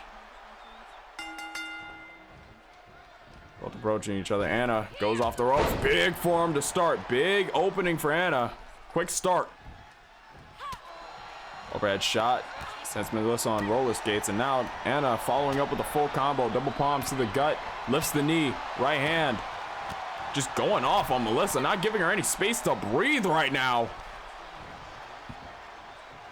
Anna just overwhelming. And a kick straight off the ropes. The roundhouse kick connects, and now Anna immediately going up towards that top rope. Senton, no, misses the mark. Melissa gets right out of the way and kicks out the shoulder. Now Melissa shooting off that rope. Big kick to the head. It's out of the way. Looks like she tried to turn back for a shot there, but Melissa caught her. Hooks in the leg, brings her up, lands her face down first. We just need the match to last roughly 44 minutes to get a 4-hour show. Oh dear God, please no. Inverted atomic drop. Drops the legs in between. Anna's upset with losing to the table and now taking out Melissa. It really does look that way as now another roundhouse meets her straight in the face. No hesitation. Now a kick to a gut. Pops up, leans in through the Hurricane Rana. Wait a minute, Melissa traps the head, grabs the legs, trying to roll up for a quick win. Kick out at 1. Not enough done yet. As Anna moves out of the way, drives her face straight into that knee. It looks like she ducked down for a bypass and just caught her with that. Melissa pops right back up to her feet. Anna going for the double knees, hits it, square on the mark. Looks a far leg, could it be over this soon? We got 1. We got 2, and a kick out of 2 from Melissa. Not enough yet. Trying to get Melissa back up to her feet. Melissa drops to a knee, hits the fireman's carry transition, gets out of dodge. Very smart move from Melissa. A collar elbow, Irish whip, sends her over to the corner. Overhead shot. Second one. Not sure if she's trying to drop her or go for something else. Looked like she was trying to go for that leg, but Anna fought back, got herself out of that corner. And now Melissa turning up the offense. Big clothesline. Second one hits the mark. Now waiting for it. Hits the third. Single leg drop kick. Now Anna's back's against the proverbial wall. Tides have changed in this match. Sling blade hits the mark. Now hooking her right back up, getting her right back up to her feet. Kick to the gut. Recoil rocker dropper. Who's the far leg off of the 3. Symphony of 3. And a kick out of 2.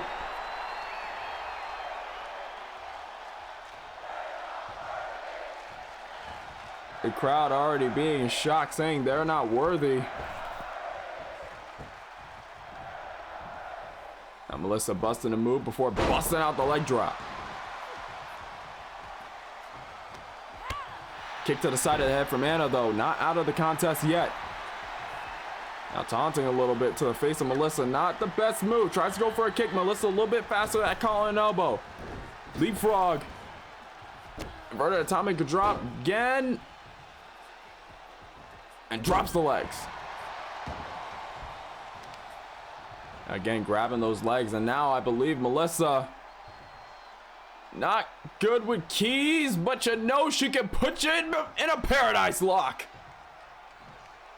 Only way out, do that kick to the butt. Not joking. Tries to go for a leg drop from the middle rope. Misses the mark. Probably busts her tailbone. And now a kick from Anna. Anna looking to take advantage. Now raining down the right arms. Kick to the gut here. Now Anna again trying to mount some more punches, but Melissa gets her way out of it, flips the momentum of the roll, then uses her elbow to get some good shots in on Anna, and now Anna taunting. Wait a minute, goes for the dive. I think Anna's head might have collided with that crowd, with that barricade.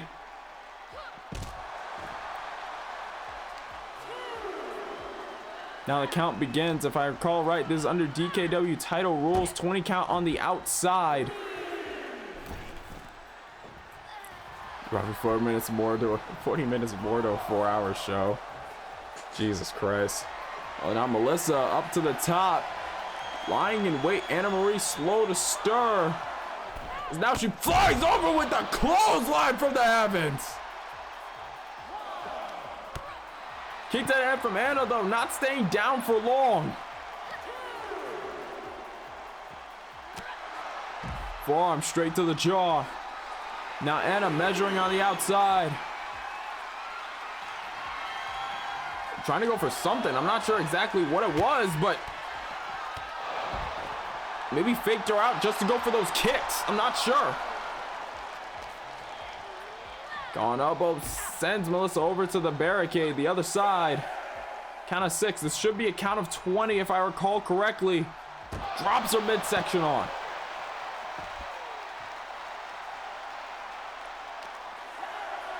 Count of 7. Anna mounts Melissa, now just raining down those palm strikes, unyielding those shots.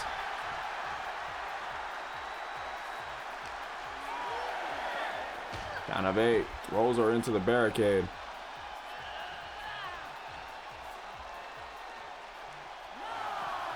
Anna rolling into the ring.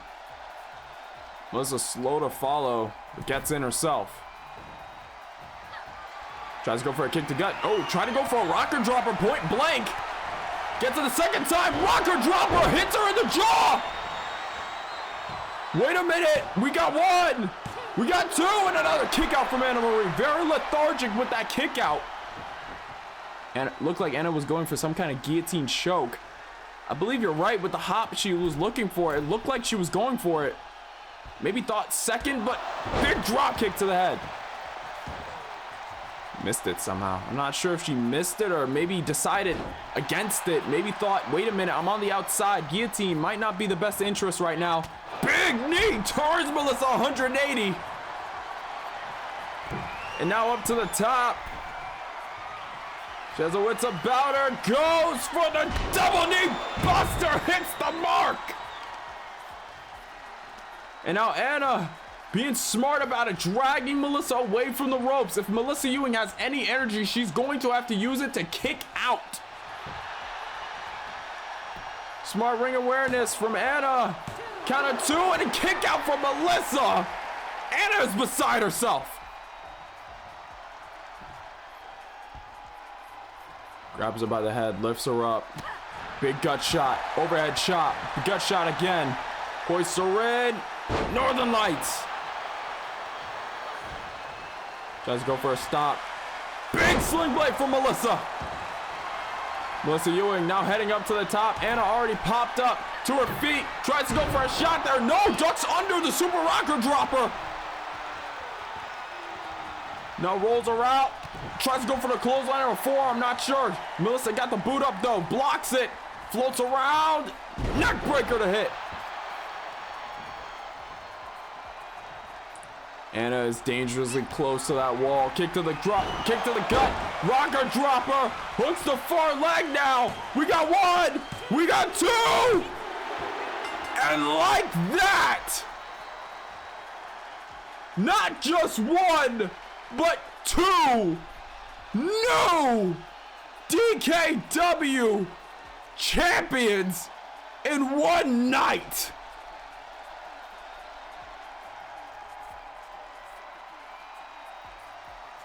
Here is your winner and new Dragon Women's World Champion, the Rocker, Melissa Ewing.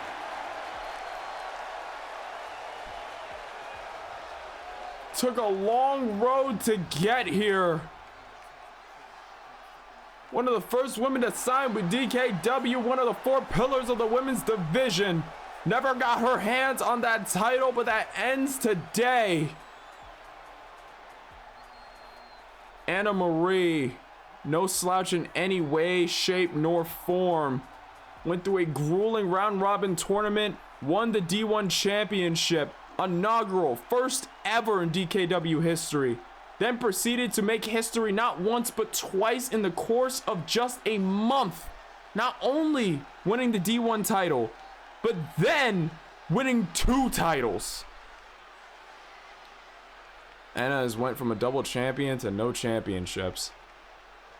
That is a reality, but you gotta admit that climb to the top was an achievement I do not think will be repeated ever again.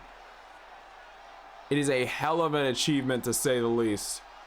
Anna Marie, the first and only Grand Slam champion in DKW. If that's not an accomplishment, I don't know what is. Truly. GG to both women. Anna Marie has nothing to shy away about. It was a hell of a match. The only double champion in history right now. The first to do it. And I can't see that being repeated quite like she has done. And that was off the back of coming back from an injury, having to get having to get her ring awareness back around her during the D1 tournament too. Though the reigns ended, the history remains. A new reign has come, the age of the rocker in the women's division, as she now holds the gold.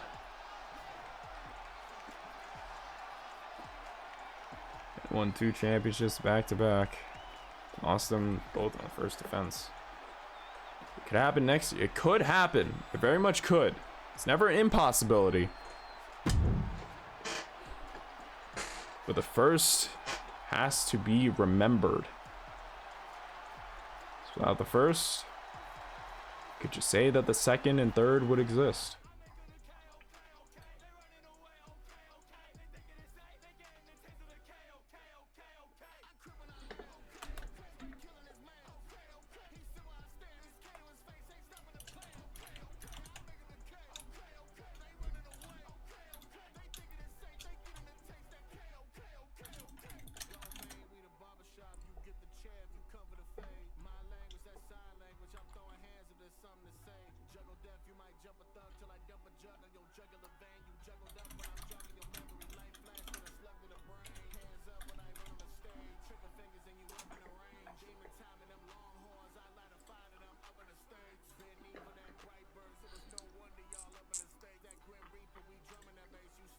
Now, to tally the days.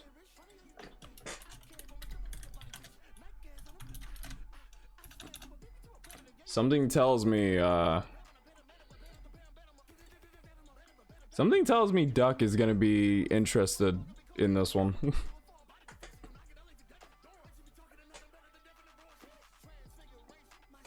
2, 29, 23.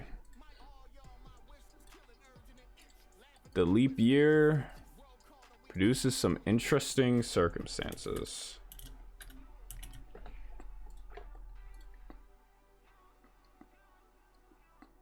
Anna Marie, total title reign, 28 days. With a side note of first to hold 2 titles and the inaugural D1 championship winner. I'd say that's a full repertoire right there. Not the ending she would have wanted, but a story that you could recount to anybody who would listen. They tell you it was a hell of a story to behold. GG once again. 2 new champions to take the fray. A 434-day reign come to an end. A new era begun on both the men and women's rosters. It'll be interesting to see where we go from here. Budoza has officially requested a tag match against Phantom and The Fly and is willing to team with Totutton for the match. No. Anyways, thank you all for watching. It is really appreciated. Good luck to the new champs. That is true. They've made it to the top of the mountain. Now the clock is ticking. No title reign could last forever. what you can do is keep it going as long as you can. Eventually, every shield wears down in battle, every sword grows dull. And or request a rematch clause. That is going to be an interesting point.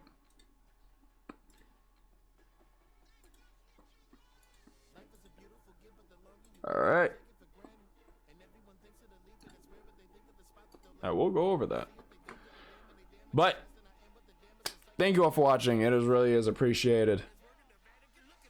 A lot of killer matches tonight. I will hopefully have the match card for next episode done a little bit early. For anyone who hasn't tonight, because I know we have some new faces around, you can join the Discord right down there. As soon as you join, I'll make sure to assign you a role. I still have to get a bot to automatically do that, but in DKW on the Discord, you can see the match card and everything. As soon as I give you your roles, you'll be able to see the match cards, talk, chat, interact. You can even roleplay some stuff with your character. You saw a little bit earlier tonight with Toxic and Bulldozer basically giving a little bit of a tweet gen, kind of a fake tweet, but you know, it adds a little bit more flavor to the matches in case people want to do that. You don't have to. It isn't needed, but it's always fun. But with that, next episode of DKW is going to be the 14th. 7th, me and Aquatico are going to continue our playthrough of Resident Evil 5. Hopefully I'll have better earbuds by then, because holy shit. But yeah. Will the server show the update for 2K24? Any new additions planned for the server? I do have a plan to kind of rework some stuff in the server to add some more like automation to stuff. I'm thinking about adding some small things here and there. There is there's Discord requests and suggestions channel just for small stuff to kind of help drum up some things. Basically suggestions that you could give. You want to see some channels in there, some small stuff here and there that could try to add more to the server. I'm always open to suggestions. Server is very much still a work in progress by all means, but it is really cool. But it is really cool to get some input, to kind of get suggestions, because I can't come up with all the ideas. Like, for instance, let's say well, certain parts of the D1 weren't even my ideas. They were you guys' idea. I just kind of made them and kind of modified them. But in general, I can't come up with every idea. You guys come up with some good ones, so why not? You already named a pay-per-view, Love and War, so I'm always open to criticism. I'm always open to some new ideas. I've been playing Blasphemy 2 recently, and I think you'd enjoy the game. It's Metroidvania and has heavy religious Third Crusade time period inspiration. I'll look into it. I'm not really big on Metroidvanias, but I want to try to get into them. I want to try to get into them because I feel like the kind of pool I play is a little bit shallow. So I do actually want to try to dip my toes in Metroidvania. I know one of my friends bought me Hollow Knight, and I want to find a time to stream that on the channel. I'm thinking when the current D&D campaign ends and I switch it to one night a week, then I could try to use maybe Monday or Wednesday to try to do some like personal game stuff. Probably have the rest of the members of the group here kind of watching and commentating. But yeah, I think that would be pretty cool to do. But yeah, before I forget, Red, thank you for the gift sub. Zorts, thank you for the 50 bits. Kev, the one, welcome in. Hopefully you enjoyed tonight. Hopefully we'll see you again. Hollow Knight is one of the hardest games out there. Blasphemous is easy but hard. Okay. But yes, thank you all for being here. It is really appreciated. Every single one of you. It truly is from the bottom of my heart. I think if we're lucky. Okay, we have 2 people we could raid. We have 2 people we could raid. We have...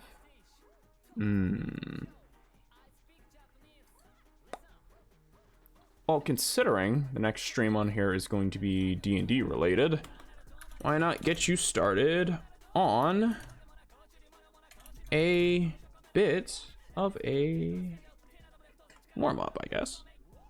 Deck is streaming, and I think Madi. Yep. Speak of the Fox, and we shall go. Madi right now streaming D&D and D&Duh episode 2. Right now he's playing Baldur's Gate with Dazul, Snutch, and Firewide. All really good friends. I watched the first episode. It was pretty fun. We're gonna go over, give him a much appreciated raid.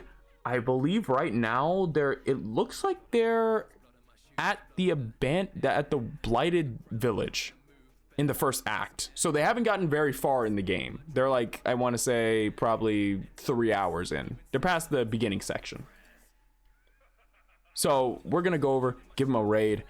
Thank you all for coming. Thank you all for coming out once again. Thank you all for being here. It really is appreciated. Next episode, hopefully I'll have the match card put out a little bit quicker. Fine. Midterms are coming up, so I might be a little bit more delayed on stuff. I'm gonna try to keep up, and after that I should have my spring break so I can do some small stuff, hopefully work some extra hours, and make sure I can bring home 2K24 when it drops. But yes, thank you all for watching once again. It really is appreciated, and I will see each one of you beautiful people in the next one. Sayonara.